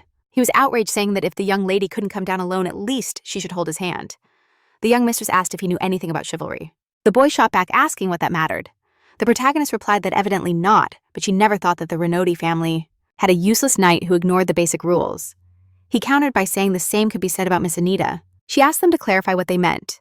The guard asked if she wasn't the one mocking and tormenting his sister. Suddenly, the Marchioness shouted, "How dare you say such a thing?" Anita looked at her mother suspiciously and understood that she had spread rumors about her daughter and was now trying to play innocent. The heroine decided to play along with her mother for now. She wanted to reprimand the spoiled girl. The Marchioness asked when Anita would stop behaving like a child, to investigate this further in the future. She smiled and thanked her for the support given. Anita said she didn't understand why the knight, who was seeing the young mistress for the first time, felt such hatred towards her. She assumed that the maid she dismissed had spread those rumors about her. The Marchioness confirmed, quite pleased that it was true. Anita noticed with sadness that she didn't want to see that knight again. Madame Renoti cheerfully gorged that her father, when he found out, would expel him from the squad, or even send him into exile. Anita said that the reverence was excessive, and proposed to go see the Empress right away. The head maid knocked on the door, announcing that the Marchioness and her daughters had arrived. From the room, embedded in gold, an authoritative feminine voice echoed, granting permission to enter during the bow and greeting. Arabella stumbled and stuttered without stopping. It was then that Anita realized her sister was terribly nervous. The Empress watched them with a cold gaze and a completely expressionless face. Although it was known that her life was a tragedy after losing her family, she remained impassive. She asked if her mom was coming to dinner. Then the woman with tear-filled eyes addressed the girl by her name. Didn't it embarrass her younger sister? The protagonist with an unflappable expression. Many mocked her, saying she feared wrinkles, but Her Majesty never reacted. Suddenly, the Empress turned to Arabella, saying she was glad to see her and ordered everyone except her to leave the hall. The Marchioness immediately intervened, explaining that it was her oldest daughter's first time at such a gathering, and that she didn't know how to behave. Her Majesty declared sternly that she knew perfectly well that Arabella Renoti was 19 years old, so her mother didn't need to accompany her. The Marchioness apologized. The Empress repeated once again, more insistently and in a louder voice, that Anita Renoti and her mother had to leave during the wait. The Marchioness Renoti became so worried that she trembled like a leaf in the wind. Suddenly, Anita stood up abruptly. Her mother asked how she could leave at such a tense moment and if the Empress was looking for her. Anita replied that Her Majesty was busy with Arabella and that she doubted they needed anyone else. The woman insisted that her daughter stay there, but the young woman replied that she simply didn't want to, adding that a maid would inform her if Her Majesty was looking for the Marchioness, asked what the pity was for, and added that it was simply rude and disrespectful to barge into someone else's tea. She said it would be better if the young woman stayed there and could enter the hall at the first call. The protagonist stopped dead in her tracks and asked sarcastically for what. Without waiting for a response, she assumed it was to offer herself as a candidate for the prince's wife. Anita told her shocked mother that she could ask if Her Highness had other plans for her. The young woman said that if not, she didn't understand her mother's reaction when they went outside. Anita thought a walk would do her wonders. She was curious about what the Empress and Arabella would talk about, since at first she believed they would speak with her. She was ready for the topic of marriage with the prince to come up, but the Empress was watching Arabella closely. It seemed she was waiting for Miss Renaud, and besides, Mom acted like she was also waiting for the chat. Suddenly, a boy bumped into the protagonist, who barely managed to prevent her from falling. He apologized, and Anita thought he might be blind, since he poorly distinguished the obstacles. Although the boy thanked his savior, he didn't let go of her, gripping her hands tightly. Anita was surprised that he didn't let go, but remained silent, as if he wanted to say something. Suddenly, he ran off in the opposite direction, and bothered her with requests. The Marchioness continued shouting, calling her younger daughter rude and selfish, leaving Anita wondering who he was and why he was wandering alone. Meanwhile, the advisors approached Action and informed him that according to the maid, the prince had left his chambers a long time ago. Sir Rick was indignant, saying it wasn't the first time the prince had arrived late and showed a blatant lack of respect. The Lamp of Ariadne, which allows finding people connected by blood ties, has been in the possession of the Renoti family for a long time. It was precisely the Empress who helped them acquire this relic. Action added that when the eldest daughter appeared, Marquis Renoti and his wife didn't inform them for a month. One of the advisors pointed out that, by the way, Miss Arabella is at the Empress's reception today. But knowing Macrea's character, Miss Anita is probably here too, mentioning her beloved. The young master visibly perked up and promised to return soon. The advisor shouted, after him, that they had an urgent meeting with the prince. After wandering a bit through the imperial courtyard, Action managed to find his fiancée. She didn't want to share anything. Arabella weakly begged her mother to stop yelling at Enid. She didn't expect to see Action there at all and curiously asked what he was doing. The young man replied that he had a date scheduled with the prince himself, The girl confessed that she was accompanying her sister to an audience with the Empress. He asked if she had happened to see the prince. Anita laughed and said of course not. Suddenly, Action noticed something on his fiancé's cheek, and concerned asked who had dared to do that to her. The boy guessed it had been her parents and promised to endure, until she left her crazy family. Anita returned to the palace, and with her mother they waited for Bella. The tension in the room was palpable. She was starting to get annoyed in her mind about why her sister was taking so long with the Empress when suddenly the door creaked and finally Arabella came out of the hall and happily shouted her younger sister's name. The mother just watched her with a silent look. Despite this, the Marchioness bombarded her with questions about how everything went. Then she asked if the Empress had called her, but her daughter confidently stated that no, they had been ordered to return home, almost leaving the palace. The Marchioness said she had forgotten something to tell Her Majesty the maid. Instantly her eyes rolled back and her legs gave way. The mother managed to catch her fainted daughter, replied that it was necessary to schedule the next meeting, to which the Marchioness shouted indignantly that it was nonsense. They were already in the palace. Why ask for an appointment again? Mentally, Anita noted that of course her mother couldn't just leave the situation as it was and walk away. The question is why the Marchioness waited so long if the Empress gave her the lamp of Ariadne. Suddenly, the protagonist remembered that her father hinted that the engagement would bring useful connections. The young woman mentally drew a parallel and realized that her parents were helped by people of the Archduke. Just look that someone helped them find Arabella, and they still want to break off their younger daughter's engagement. Let's return to the events that are happening right now in the Imperial Palace. With the characters, the Marchioness Renotti continued shouting, while Bella tried to calm her down, repeating that the maid explained that today would no longer be possible. The woman told Bella that she was the heir of the Renotti house and didn't have to listen to or obey a maid. With such a negative vibe, the Marchioness left the Imperial Palace. Already in the carriage, she pleaded for her to wake up, but the pleas didn't work, so Anita ran out to call the doctor. Bella assumed that if her mother saw the Empress again, she might get angry already by night. Anita was getting ready for bed when she heard a knock at the door. It turned out to be Arabella, who begged her to let her spend the night with her. Anita agreed and then asked her sister to sit on the sofa. She took the little box with the ointment that Harry had brought her and applied it to her cheek. The light-haired girl asked if her sister had realized everything from the beginning. Anita nodded and clarified if she understood. Well, that the Empress had hit her. Arabella said that Her Majesty is a good person, probably. The guest's words seemed rude. The blonde girl remembered how she told the Empress that Anita was very important to her, and their engagement had to take place. For those words, Her Majesty responded to the young woman with a slap and asked if Arabella would insist on her stance, if they ordered to cut off a finger. Arabella told this story to Anita and declared that her sister's happiness was more important than a simple finger. Lying in bed, the protagonist thought that her sister had impressed her. Running, she bumped into a red-haired maid, who asked where the lady was rushing off to. Well, he used to be a coward and dared to say that to the Empress. It made him happy that his sister finally calmed down and fell asleep. No one dares to use violence against another regardless of their title. The next day, Axion met again with Jalid, the only crown prince of the empire. His Highness asked why Lord Rakati had left the day before. He replied that the prince was not there. His Highness said he should have stayed to wait. Then the prince replied that he had heard Axion's fiancé had been in an audience with the Empress yesterday, and Jalid thought that Anita Renotti was choking him since the academy, because Axion found it hard to be in the company of such aristocrats. But for his beloved, he was making new contacts and accepting various invitations. His Highness smiled and pointed out that he didn't think Axion would share his friends with his fiancé. The prince asked what would happen if his beloved talked to someone better than her fiancé. Axion, unflinching, said that wouldn't happen. The prince insisted, asking why he was so sure. Barely catching her breath, Anita ordered her to urgently call the doctor. The red-haired maid asked if someone was unwell. He asked sarcastically if Axion thought he needed to intervene. The young man replied that he didn't need to because he already stood out among the rest. Jalid asked if that was really the case. Then Axion took out a jewel and offered it to his Highness, who replied that he would always be grateful. Jalid added that at least now the boy could see the light on a sunny day breaking the tense silence. The prince asked how the Archduchess was doing. It turns out that when a child with divine power was born into the Archduke's family, the Emperor's sanity clouded a bit. His Majesty devised a plan to destroy the Archduke, and since then, Axion hates his gift. Jalid confessed that his mother still laments having tricked him into jumping into the lake. Axion sarcastically replied that he would tell her in this recap manhwa, and Jalid said it was all because they entrusted the matter to him. He emphasized that the future emperor wouldn't forget this act of kindness. Meanwhile, the protagonist ventured into the thick of the forest by the lake so that no one would hear her talking to the spirit. She hoped he wasn't mad at her, since they hadn't talked in a whole month. But as soon as her foot stepped on the familiar meadow, the spirit's voice cheerfully exclaimed her name. The dark-haired lady stammered that Miss Arabella had felt unwell near the first-floor lounge. Upon hearing this, and began to babble that he missed her a lot. The girl replied that she had been busy and couldn't come sooner. Then Anita asked if it was possible to influence sensitivity to divine power. The spirit replied that it would be difficult, adding that it's better for those people not to go to the sanctuary, though he wasn't sure since they just heal there. The girl noticed that the spirit was speaking strangely. He got indignant that she better be thankful he still remembers how to talk. He asked when the girl would return, but she replied that she didn't know and advised him not to wait for her. The spirit called her cruel, but added that he knew she had a kind and warm soul and promised to reveal his name someday. As she left the forest by the lakeside where aristocrats strolled, Anita thought they would notice her and come running back. Rumors that she walked alone by the lake. Suddenly someone called out to Lady Renaudy, and upon turning she saw a beautiful and lavish girl with fiery hair. Anita asked what she needed from her, the daughter of Count Zubier, according to the rumors. Count Zubier loved his second wife very much, and even more so his stepdaughter than his own children, Anita. The maid dropped the vase and ran off to find the doctor, shouting that she would do everything immediately. Remembered one of the tea gatherings with Rachel Zubier, and her question about whether she considered the redhead her friend had held weight in high society since her birth.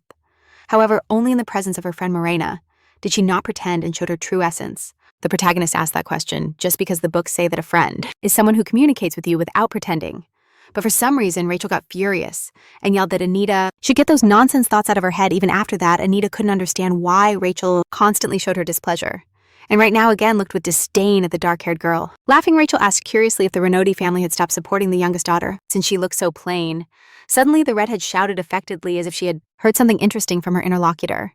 Then she grabbed Anita's hand and warned her companions that she urgently needed to speak alone with her friend. She took the dark-haired girl as a friend and whispered that they should keep this up. She told her that she lived in opulence while nothing was known about the poor beauty. She ordered Anita to disappear from her sight and return to her chambers. Now the heroine could take a deep breath, calm down, and think about why Arabella had suddenly felt ill. She remembered that, to show others that they were close, Rachel quietly told Anita that those girls were unbearably boring and that she wanted to get away from them. Stepping away, Rachel could breathe easy and said that as a thank you, she would buy clothes for the dark-haired girl. Anita said she had no time. She had a meeting. The other girl was surprised that she had neither companions nor carriage. Rachel said they wouldn't see each other again, so she would appreciate it and spread the news already. Anita knew that the Marchioness Oakleet found out about the first daughter of the Renautis. The young girl thought it was not strange. She was the sister of the head of the Renautis. Rachel recalled the sacred rite ball and asked if they would see each other there. Anita hesitated. Her friend usually didn't talk like that. She hinted or warned something now along with the heroine. We moved to the Renauti palace. Upon entering, the butler welcomed her and said that the Marchioness was asking for her. On her way to the stairs, Anita mentioned that she had been at Lake Alquente. On the stairs, she bumped into Arabella, who joyfully shouted her name and asked where she'd been. Her sister Bella added that she started to worry. After the unexpected arrival of the young girl at the castle, a doctor examined her and concluded she had no diseases or ailments. Anita thought her sister should know, since it would break her heart. The protagonist having spent a long time visiting Arabella's adoptive family, Anita knew that the Marquis hadn't given them a single cent, so she wanted to give them some money, especially because their youngest daughter was injured. The day they took Bella to the castle, the little one ran to say goodbye to her sister, and she called her by another name. Because of this, a knight pushed the girl hard, but despite everything, the family still sincerely loves their adopted daughter and cares about her. Anita thought she had never received so much love. That's why she feels even more sorry for these good and charming people as she passed brusquely by her sister, and pointed out that she didn't have to worry. Bella shouted that she didn't mean anything bad. She just wanted to ask Anita for something. But she wasn't home then, so the dark-haired girl stopped showing with all her attitude that she was listening attentively. Arabella shyly said that the sacred rite would soon take place, and it would be nice to choose accessories for her dress. Not waiting any longer, Anita said she agreed. Her sister was surprised at how she knew. She hadn't even asked her. The dark-haired girl said it was obvious.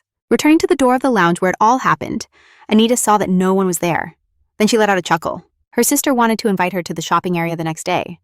The carriage with Anita Renauti arrived at the Archduke. For a long 7 years, 2 or 3 times a month, Anita and Action organized a tea at the Archduke. The young man welcomed his beloved and joyfully announced that they would now take her to the gates of Rakai. The girl thought that this advantage was only hers, because in the future she would be part of this family. Suddenly, Anita said that Arabella was perfectly fine and felt great. The boy asked why she was saying that. First, the girl was stunned and then reminded him of her fiancé, that the blonde girl had fainted here last time. He added that of course it wasn't contagious. Surely her fiancé was surprised. The young woman apologized for not notifying him earlier, and Action asked if she was okay. She froze at the unexpected question, thinking if she looked so bad as to worry him. Anita smiled and assured her that she was perfectly fine, that she wasn't sick or tired. Suddenly a scream echoed. Someone was calling insistently for Mr. Action, and the young people turned around. They saw Grace the head maid and the assistant of the young master. Anita told Action to go. She hadn't expected such cunning from her sister, the little lamb. The heroine understood that Arabella had orchestrated everything while Axion was perplexed, thinking that maybe the maid was coming for her, but he didn't want to separate so soon. Besides, he had an important question to ask his beloved. Axion asked her if he could be her partner. The young woman was amazed that he was asking now with only 3 months left before she left her home. The answer was decided, and Anita assured him that Action could accompany her to all the events. The boy was immensely happy. Sometime later, Grace asked the young lady, Anita if she wanted any special gift for her birthday. Just as the young woman was about to respond, she ran out of the Archduchess's quarters towards Grace. She whispered something to Grace, who said she had to leave urgently. Then she added that she had just remembered that Duchess Rokhide had asked her to notify that she could not attend tea due to pending matters. For some reason, the nervous behavior and hustle of the maids seemed suspicious to the protagonist. She wanted to verify it for herself. The maids didn't have time to react when Miss Anita quickly ran towards the Archduchess's quarters and burst through the doors. She saw the sick Duchess Raquel. Arabella was sitting across from him, apologizing for barging in, so suddenly assuring him that Anita would arrive soon, and apologized for her rudeness.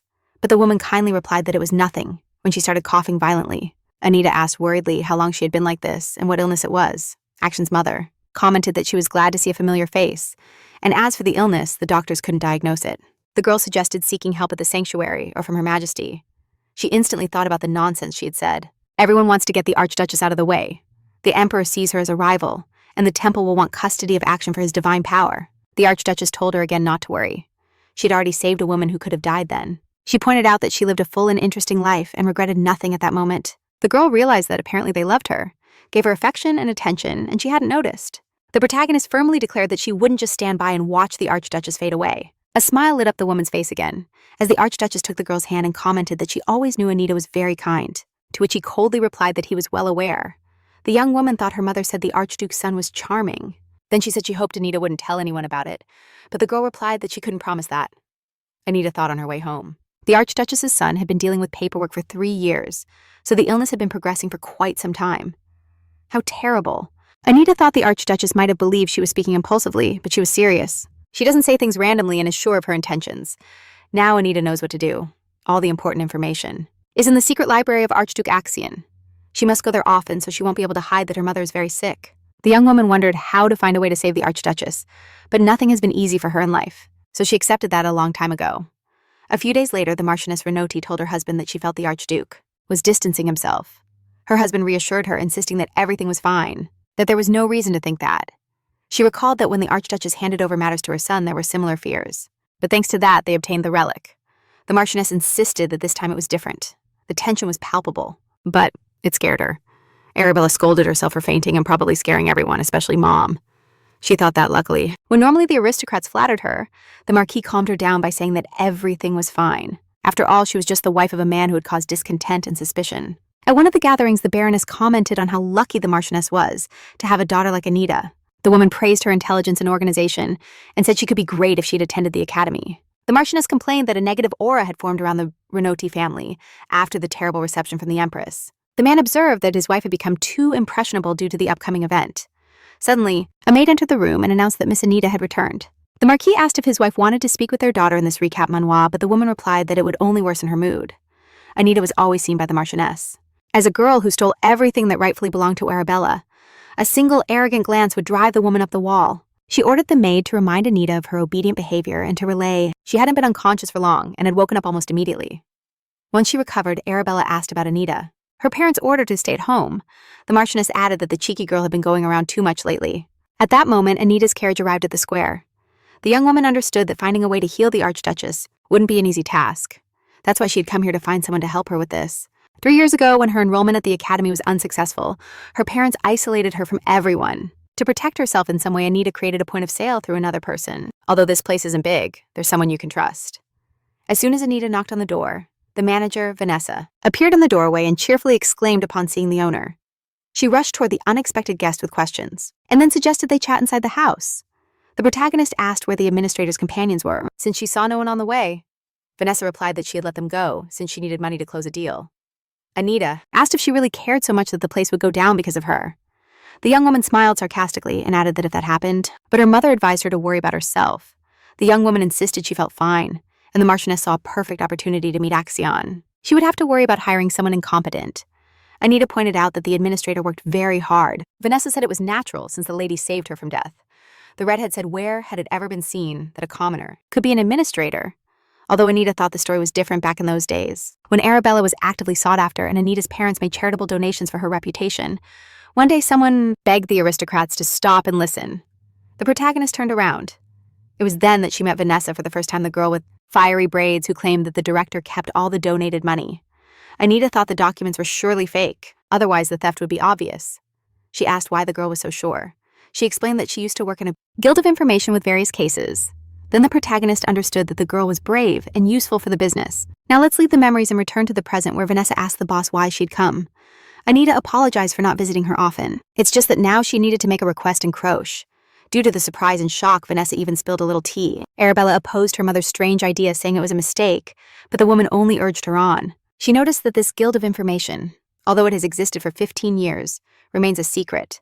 Nothing is known about it. Anita said it was no problem. There was nothing to worry about since she knew the head of Croche. Now the narration takes us to the Duchy of Viseros. Right at the door of the Duke's chambers was his personal assistant, Nate Roham. He finally gathered the courage and entered the room. Duke Roderick Viseros asked him if something urgent had happened since his visit was unexpected. Then, the Lord noticed a strange little bag in Nate's hands. Without a word, he knew it was meant for him. From the bag, he pulled out a vial, one he already recognized from his past. Fury instantly boiled in the Duke, who demanded to know who had dared. The assistant Nate Roham told him that there was something else in the bag and handed him a paper. The Lord unfolded it and read that there was only a plea for forgiveness. Duke Roderick crumpled the note and ordered that as soon as they found out who delivered it, they inform him immediately. Nate reported that the woman who brought this, they discovered the face at the reception. It was probably Anita Renoti. The Duke asked if she was the same one the Emperor talks about at every banquet. He asked that, meaning the noble sent the message. The master asked the assistant if he was sure it was Anita Renoti and not someone who looked like her. Then she cried out again, asking where her beloved daughter was. Now Arabella was sitting across from Axion with a stony expression on her face. She assumed he was furious like Anita. Nate confidently replied that with that appearance there's no possible confusion. She has black hair and slanted eyes, the Duke specified. The woman's eye color was violet, the assistant confirmed. Then the Duke finally accepted it as truth, Nate. He added that at first he thought the Emperor sent that lady, but he found no clues. Then the Duke's eyes lit up, he smiled, and declared it was the last opportunity. Nate asked what he was talking about. After the assistant's question, Roderick sank into nostalgic memories and reflections. He thought he was very clever, but she managed to turn the tables. He never imagined he would meet a girl like that at Lake Alquente at midnight the day they met. He asked her age, and she answered that she was 7 years old. Then Roderick promised to help her if anything happened, no matter what, but in return, she would have to give him something beneficial for him. Roderick thought the girl had forgotten her promise. So many years had passed. The assistant got straight to the point. Did the Lord ever meet with Anita Renoti? The Duke admitted he did, but it was a long time ago. Nate thought he only visited the temple and wanted to know more details, asking how many times they met. The Duke philosophically replied, for her rudeness in showing up uninvited. Arabella felt so uncomfortable that she just wanted to fade away, but at the same time, a man with no secrets isn't attractive. Then he suggested going to the Christmas ball. The master declared he didn't want to be an adult who breaks promises, and Nate sarcastically said the Duke is always right. Meanwhile, the protagonist is getting ready for the ball, with the help of Harry, her personal maid, but it turns out the Marquis ordered to use only pearls as decorations. This displeases Anita. She interprets it as a prohibition against standing out visually. Last year, Anita wore a bright red dress with pink roses and golden embroidery that contrasts with her current look. This year, they prepared an ivory-colored dress adorned exclusively with pearls. Ari comments that the color suits her, but the dress looks worn out. She thinks it's more suitable for going to the temple than for the dance. The protagonist remembered when, preparing for this dance, she went shopping with Arabella at a jewelry store. The sisters liked a piece of jewelry. Anita was willing to give it to Arabella, but she suggested looking for another necklace with a similar design. And thus the idea of wearing matching jewelry at the Christmas dance arose. But as Anita left her room, she bumped into her sister's surprised gaze. The protagonist sighed sadly. She didn't want to disappoint her parents. Finally, she mustered the courage to say something to Axion, apologizing. Due to her father's prohibition, she couldn't wear the necklace she chose. Her sister Anita asked Arabella if she was disappointed that she wasn't wearing the jewelry, but the young girl assured her that everything was fine.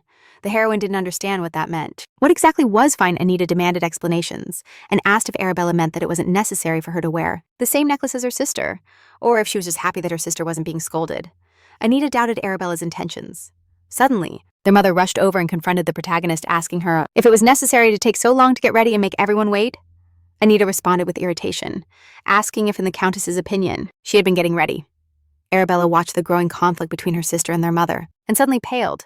Fortunately for Anita, the Countess's attention shifted from her to her beloved daughter, and she asked with concern what was wrong with her face. The girl stammered that she was nervous before the dance in this recap Manhwa. The Countess advised Arabella not to compare herself to her sister, pointed out that her beloved daughter was too emotional, first of all for the trouble caused. The young man told her she didn't need to apologize since he hadn't come of his own accord. Arabella, it would do her good to be at least half as insensitive and cold as Anita at those moments, the protagonist thought. Why did she have to listen to all that Arabella admires? Anita, despite the conflict, and almost inaudibly whispered apologies to her sister. Anita was in shock. She realized that Arabella was saying it secretly, so that the Countess wouldn't hear. and start another one of her scenes. Arabella tried to calm her mother when suddenly a carriage arrived at the house. It's the young Archduke Axion Rakad. Everyone was stunned by his appearance, as it was totally unexpected. Suddenly, the mother said that apparently the young man was there to accompany Anita, so she allowed it. The protagonist was surprised and thought it was strange behavior for her mother. Alone. Anita asked the boy what was going on, why he had come suddenly. Axion confessed that he wanted to surprise his beloved. Then he handed the girl an impressive hairpin and adorned her coal-black hair with it. He said it was a gift from someone who intends to accompany her despite having come of his own free will. Almost died of embarrassment upon realizing he had heard everything through the door. Meanwhile, Arabella and her mother were traveling in a separate carriage to the imperial ball. The Marchioness thought at least the young Archduke had no intentions of severing ties with Renoti. The woman was furious about the situation. If she had known this would happen, she would have warned the lackeys. She mentally concluded it was a mistake to allow that pest to attend the ball. Meanwhile, Axion and Anita were together in a carriage. They were also heading to the imperial palace. Axion confessed he was terribly embarrassed, so Anita decided to start a conversation to distract him. She threw out a direct question. Did he know about the Archduchess's illness? Axion responded with another question. Intrigued by how Anita found out about this, he noted it was a crucial secret. Axion admitted he was sure that Her Highness believed he was unaware of everything. The girl confessed that the Archduchess indeed believed so, but she knew right away that it wasn't true. Then Anita asked if the young man found his Schutz's tears, but the answer was no. He assumed this ancient artifact was with other antiques, but he had already found a clue in the Empire. It is known that if you use that artifact, he added that she really shouldn't worry because, as she herself said, Anita would arrive soon. Arabella noticed how upon mentioning her fiancé's name, you can relive each day as if it were the previous one and live like that for your whole life. Anita revealed that she also searched for the artifact, but was unsuccessful in her quest, which is why she warned the boy to act cautiously and promised not to put herself in danger. So the protagonist and her fiancé arrived at the palace. Suddenly, someone called them. It turned out a servant was running towards the Archduke to announce that His Highness the Prince had sent an urgent message ordering it to be delivered in person. The letter probably contained something important and crucial. Axion asked the servant to tell the prince that he received the letter. He then invited Anita to enter the palace foyer. The protagonist saw two snakes intertwined by their tails and thought it was a fitting symbol for the imperial family, symbolizing wisdom, and at the same time, cunning, which fits perfectly with the emperor. He once mentioned that Anita Renoti has a good relationship with the Archduke's family, and her origin is from one of the 5 most influential families in the empire, inspiring respect. Axion smiled and asked the girl if she didn't like that statue either. Anita remembered how, as a child, the young man's expression changed for the better. Dear viewer, we invite you to discover what is happening with Anita. Axion became her role model in high society. That's why now she thinks there's nothing wrong with swapping roles and giving him a little lesson. In front of the ballroom doors, there were lackeys. The young Archduke asked them for discretion to avoid attention. Axion confessed that he just wanted to have his beloved close to him by his side. The atmosphere at the ball is simply magical. Charming. The guests are having fun. The orchestra is playing cheerful melodies. Drinks are flowing abundantly, and the party is at its peak. But a servant interrupts the young man to inform him that His Majesty the Emperor requires him. He tries to refuse, but the servant insists. And finally, the young Archduke gives in. Anita lets him go, assuring him that everything is fine, and that she will wait for him patiently. He promises to return as soon as he can. Anita enjoys the imperial ball, but a commotion catches her attention. The girl approaches to see what's going on. A man is scolding his sister.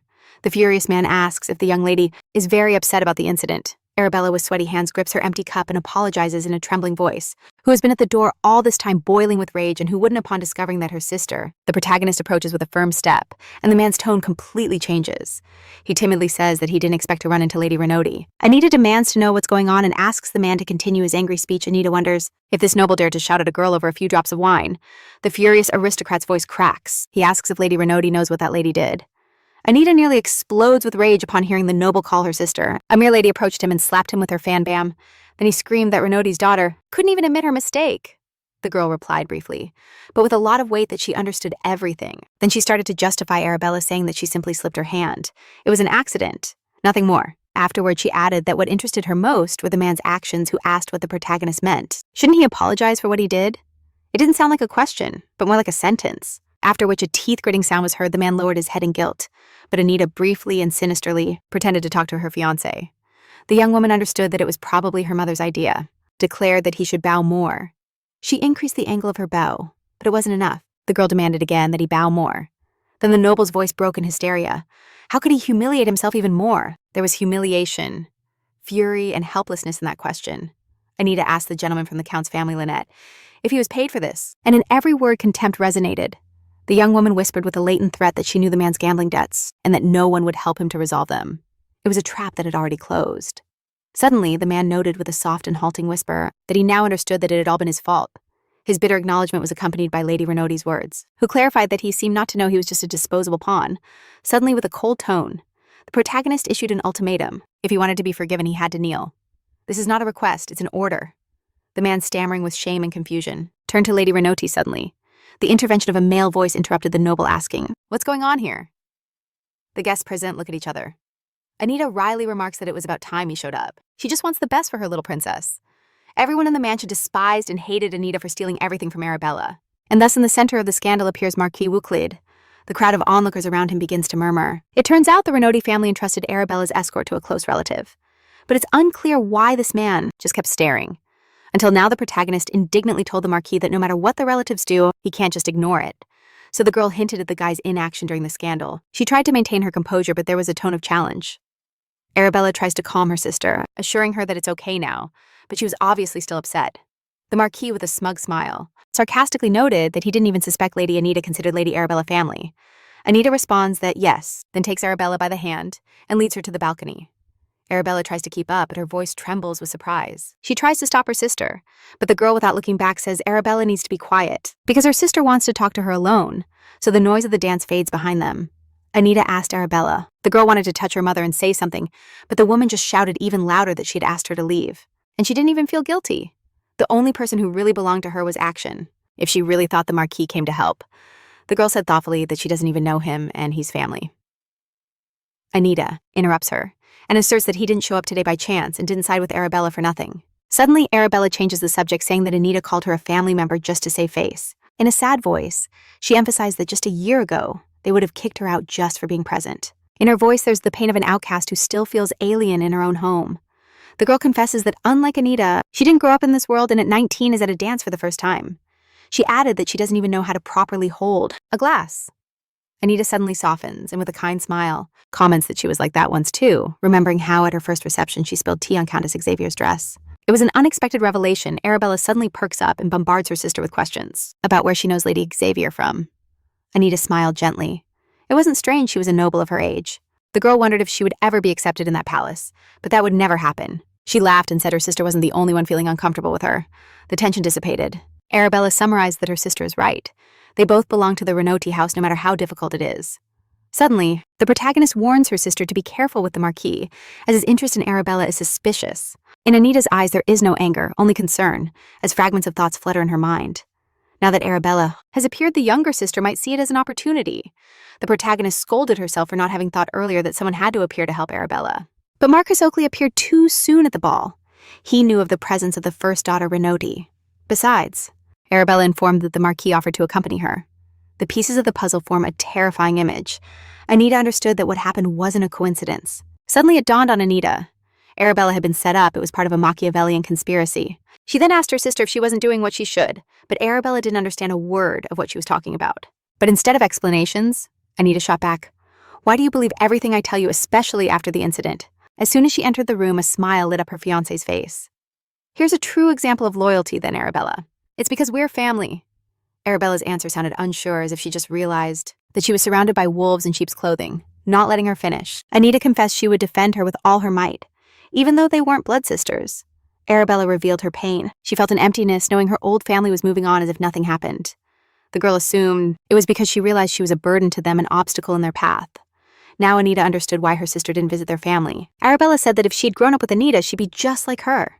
Arabella dreamed of organizing tea parties together, choosing dresses, and spending hours chatting nonstop. The girl asked if Anita had ever thought about that, but mysteriously the question hung in the air, hung in. After a while, Anita and Arabella decided to return to the hall. Suddenly they froze completely. They ran into the Marchioness Oakley, who compassionately reached out her hands toward Arabella and told her she heard about what happened. The lady expressed her sorrow, but Arabella, with a faint smile, she jumped up and stammered that her sister must be very surprised to see her there, affirmed that she was fine, besides she was with Anita. The Marchioness looked down on the young woman and in a surprised tone pointed out that Bella must have said she came with her sister. Anita was left wondering if her presence at the ball was that important, why her sister should inform the Marchioness about that. Even the Marquis Renauty wouldn't find it strange that Oakley was watching Anita's presence so closely. Clenching her fists, Anita asked if the Marchioness was going to reprimand Arabella for that, after what happened at the ball. She asked curiously if it was really that important to the Marchioness. Suddenly, the woman burst out laughing and commented that Anita probably says that because she's still young. Then she criticized her for the accessories and her attitude arguing immaturity and a desire to seek attention. Anita defended herself, saying the accessory was a gift and she couldn't help but wear it. The Marchioness insisted mentioning the chaos at the ball and her lack of composure in responding. Now she accused her of not being able to control her emotions despite her noble upbringing. She commented that now she understood why it was so hard for her parents to raise her younger sister. In her mind, Anita apologized to her sister. She started to apologize, but Anita was too busy thinking about her sister.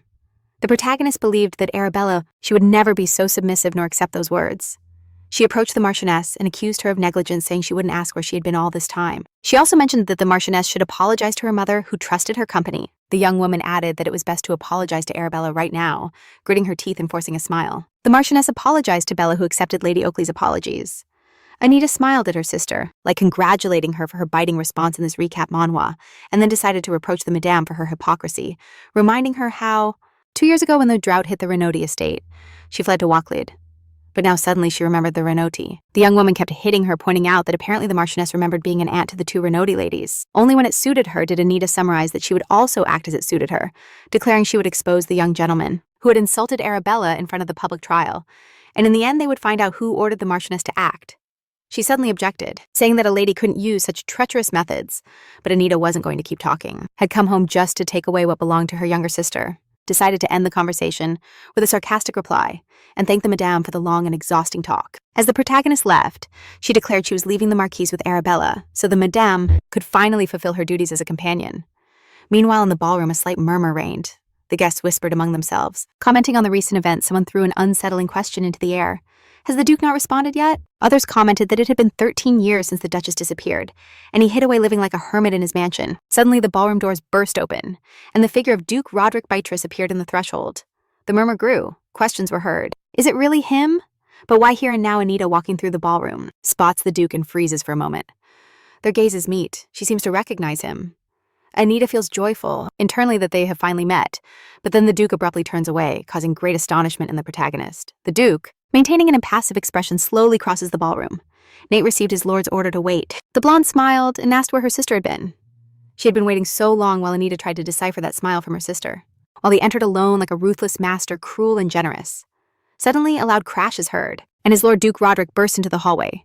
The Duke's assistant exclaims his lord's name in panic and runs to assist him, asking His Excellence what is happening. The Duke gasps heavily.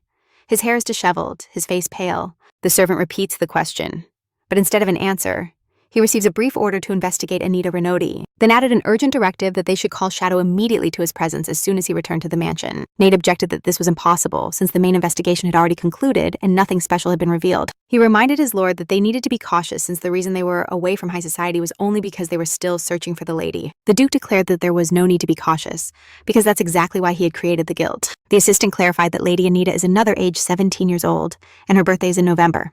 More than a year difference. The Lord replied that he hadn't thought of that before, and then admitted that at the ball he saw something he shouldn't have seen. Arabella discreetly looked at Action. The young girl with light hair asked if she could leave when Anita felt Arabella couldn't contain her joy. And in the ballroom, rumors kept going. Someone before thought that in his country, there was only one Duke who turned 18, and suddenly Mr. Roderick appeared. The protagonist also thought of that man. The Duke undoubtedly recognized her. Anita hesitates. Could the Duke have changed his mind? It seems he regretted it. She makes the decision. Instead of just ignoring his behavior, what's important is that the Duke showed. He retracts, the girl concludes. She has no choice but to investigate Vanessa. Meanwhile, Archduke Rakai goes to a meeting with the Emperor. Upon seeing the imperial throne in this recap manhwa, the young man remembered the warning that he needed to hurry, so they wouldn't take away what he seeks. However, His Majesty has already taken it, because once action was taken, he was late due to an urgent matter. Finally, the Emperor appeared and asked if the Archduke had been waiting long, with a sarcastic tone in his voice. Then, he pointed out that he was well aware that the Rakai Knights did a great job in the north, but didn't do anything exceptional. His Majesty suggested to the young man that he travel north, especially given his experience in the area. Action thought nothing new about the Christmas ball. She sincerely thanked her younger sister, and admitted that she had felt very scared watching Arabella walk away. The Emperor is always trying to get me out of the capital. He stated that the monarch should be more concerned about the lack of experience of the Imperial Knights than Rakai. After those words, Axio replied that if the monarch was done, he was leaving. He headed for the exit. Luckily, the boy managed to get out the door because the furious Emperor threw a cup at him. His Majesty shouted, "How dare that rude bastard act like that?" Axion sensed why the Emperor was so furious.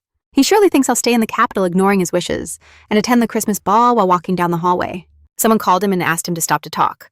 The man explained with a guilty tone that it seems there was some mistake. In the estate management process, the Archduke brusquely asked what mistake and how it was possible. The man recalled his talk with Marquis Renotti. The man was shouting, asking how Arcade got all his money back. At that moment, he replied that he had no idea, and now he was explaining to the Archduke that suddenly all Arcade's investments were withdrawn. The Archduke muttered a question about how his assistant could have made such a mistake. The man with a smile declared that he was a good partner of the Archduke, so he would overlook it. The Archduke raised an eyebrow inquisitively and asked suspiciously, "What business partner?" The man pointed out that Lord Action. The protagonist wondered how she could be so cheerful after living so long in tough conditions unlike her. Anita had noticed his skills and continued to invest in him. The young man asked if the man had gotten false hopes, believing that he had invested a lot in him. Action said that was why Lady Anita was acting that way without having information. The man indignantly asked why the Archduke dared to judge how parents raise their children. Action stated seriously that if a man doesn't learn to think and keeps acting on impulse, he will spend the rest of his life remembering his former glory. And that starts right today. Meanwhile, the protagonist was sitting on the porch. She declared seriously that if a man doesn't learn to think and keeps acting on impulses, he'll spend the rest of his life reminiscing about his former glory. And that starts right today. Meanwhile, the protagonist was sitting on the porch, waiting for her beloved to arrive. But upon hearing footsteps, she immediately knew it wasn't him and went into high alert. She brusquely asked the unwanted guest who the hell had allowed him to enter. The response was biting. If the young lady didn't want visitors, she should have locked the door. The heroine immediately suspected a conspiracy. Anita's eyes filled with tears as she hugged the hand that her mother had hit. The hurt little girl turned around and hurried out of the room, apologized to her fiancé for her family's rudeness, but he assured her it was fine. The young woman regretted that time had passed so quickly, probably a plan hatched by the Marquises. Surely they were trying to spread rumors about Lady Renotti's infidelity, so that the Raccade family would break off the engagement. Mentally, she noted with disgust how horrible it was to use such a dirty trick against her own son. It's a very effective method, yes, but it's strange that the young man agreed to participate in this. She knew that rumors of a romance with him would be disastrous. Anita thought that Mrs. Oakley was always worried about what people would say. How strange that she uses her son to involve Anita in a scandal. The Marquis asked if she enjoyed humiliating him so much. What a bold question. And what if Anita's fiancé sees them together? At that moment, footsteps were heard and the balcony door opened.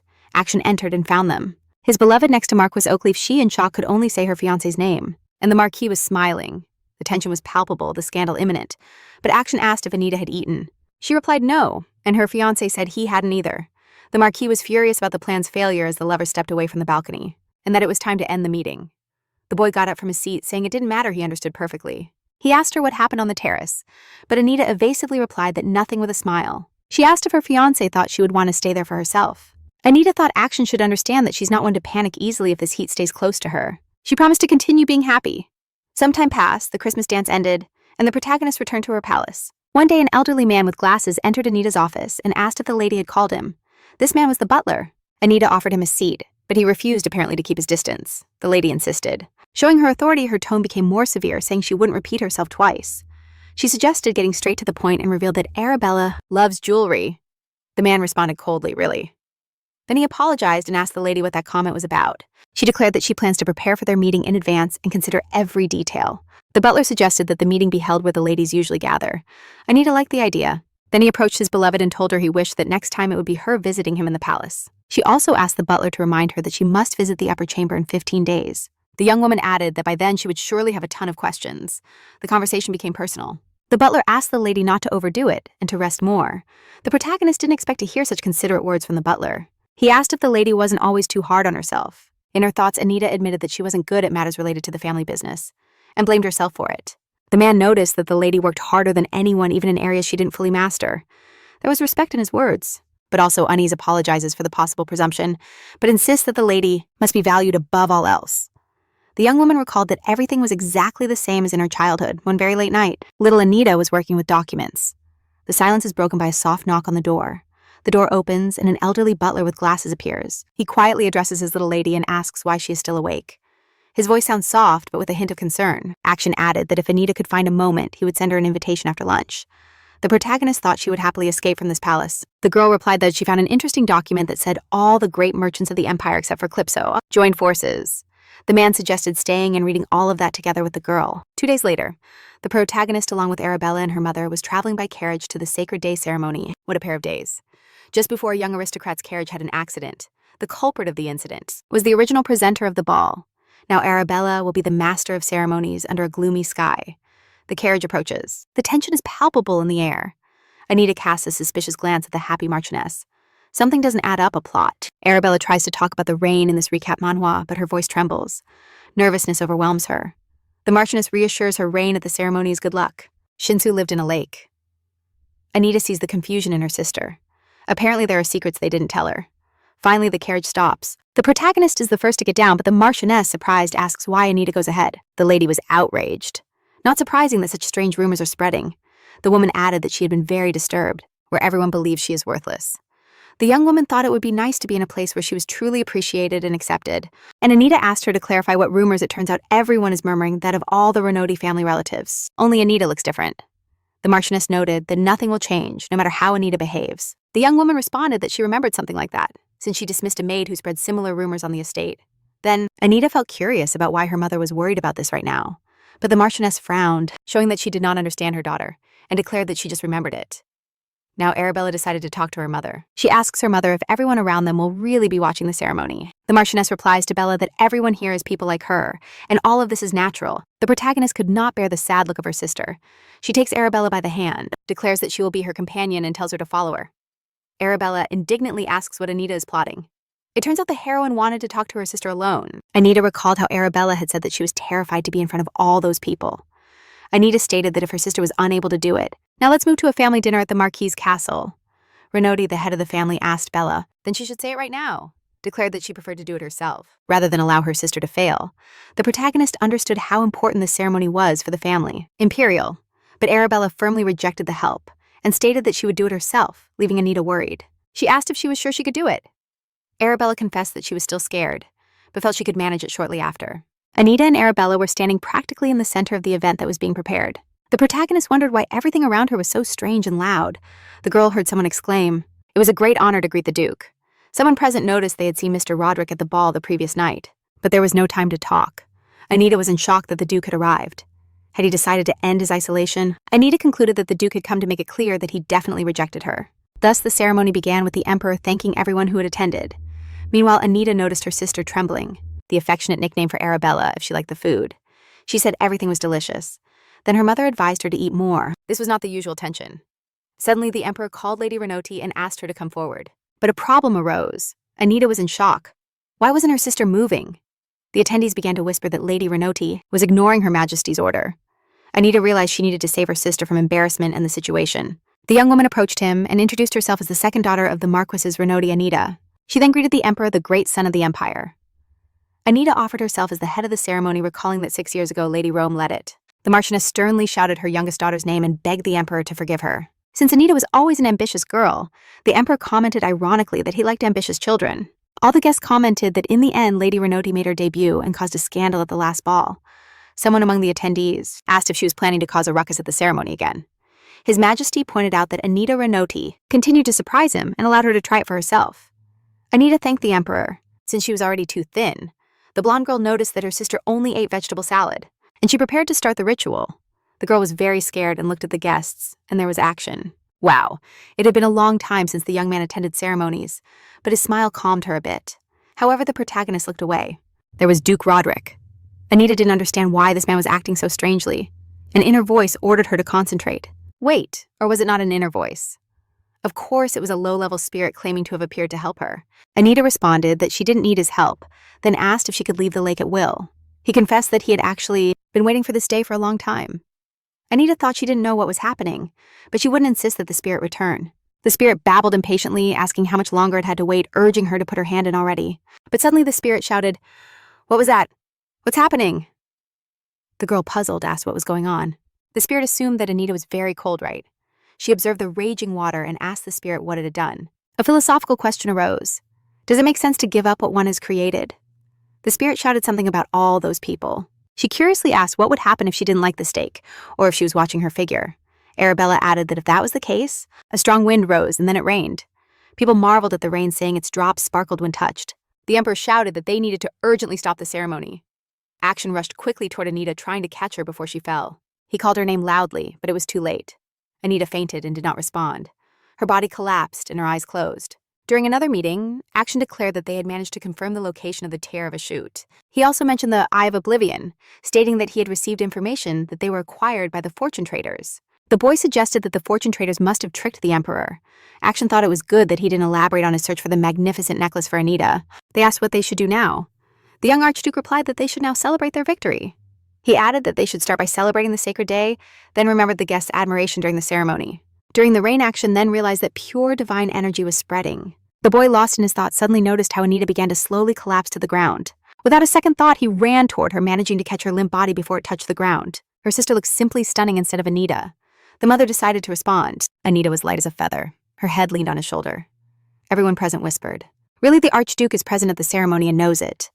Emperor Axion thought he didn't want her to wake up and regret her actions, or that he was in the Emperor's crosshairs because of her. For Axion, the most important thing was that she wouldn't be distressed about drawing anyone's attention. The Emperor remained furious about losing the Eye of Oblivion. But after the Sacred Day ceremony, Axion confirmed that the Renoti were not involved. The protagonist woke up, feeling a familiar aroma that enveloped her. She looked around, and there he was, her beloved sitting by the bed with a grim face. He told her that Anita needed to hear something important. She replied that she also wanted to say something, so she proposed not to say anything. He, intrigued, asked if she could read his mind. Anita confessed that she didn't want to hear what he had to say with that face. Axion begged her to listen carefully. Nobody comes back alive from Lake Alquente. At first, the young man thought the girl possessed divine power, but oh, surprise, that wasn't the case. And now the boy wants something from her, to hear what he had to say with that face. Axion begged him to listen carefully. No one comes back alive from Lake Alquente at first.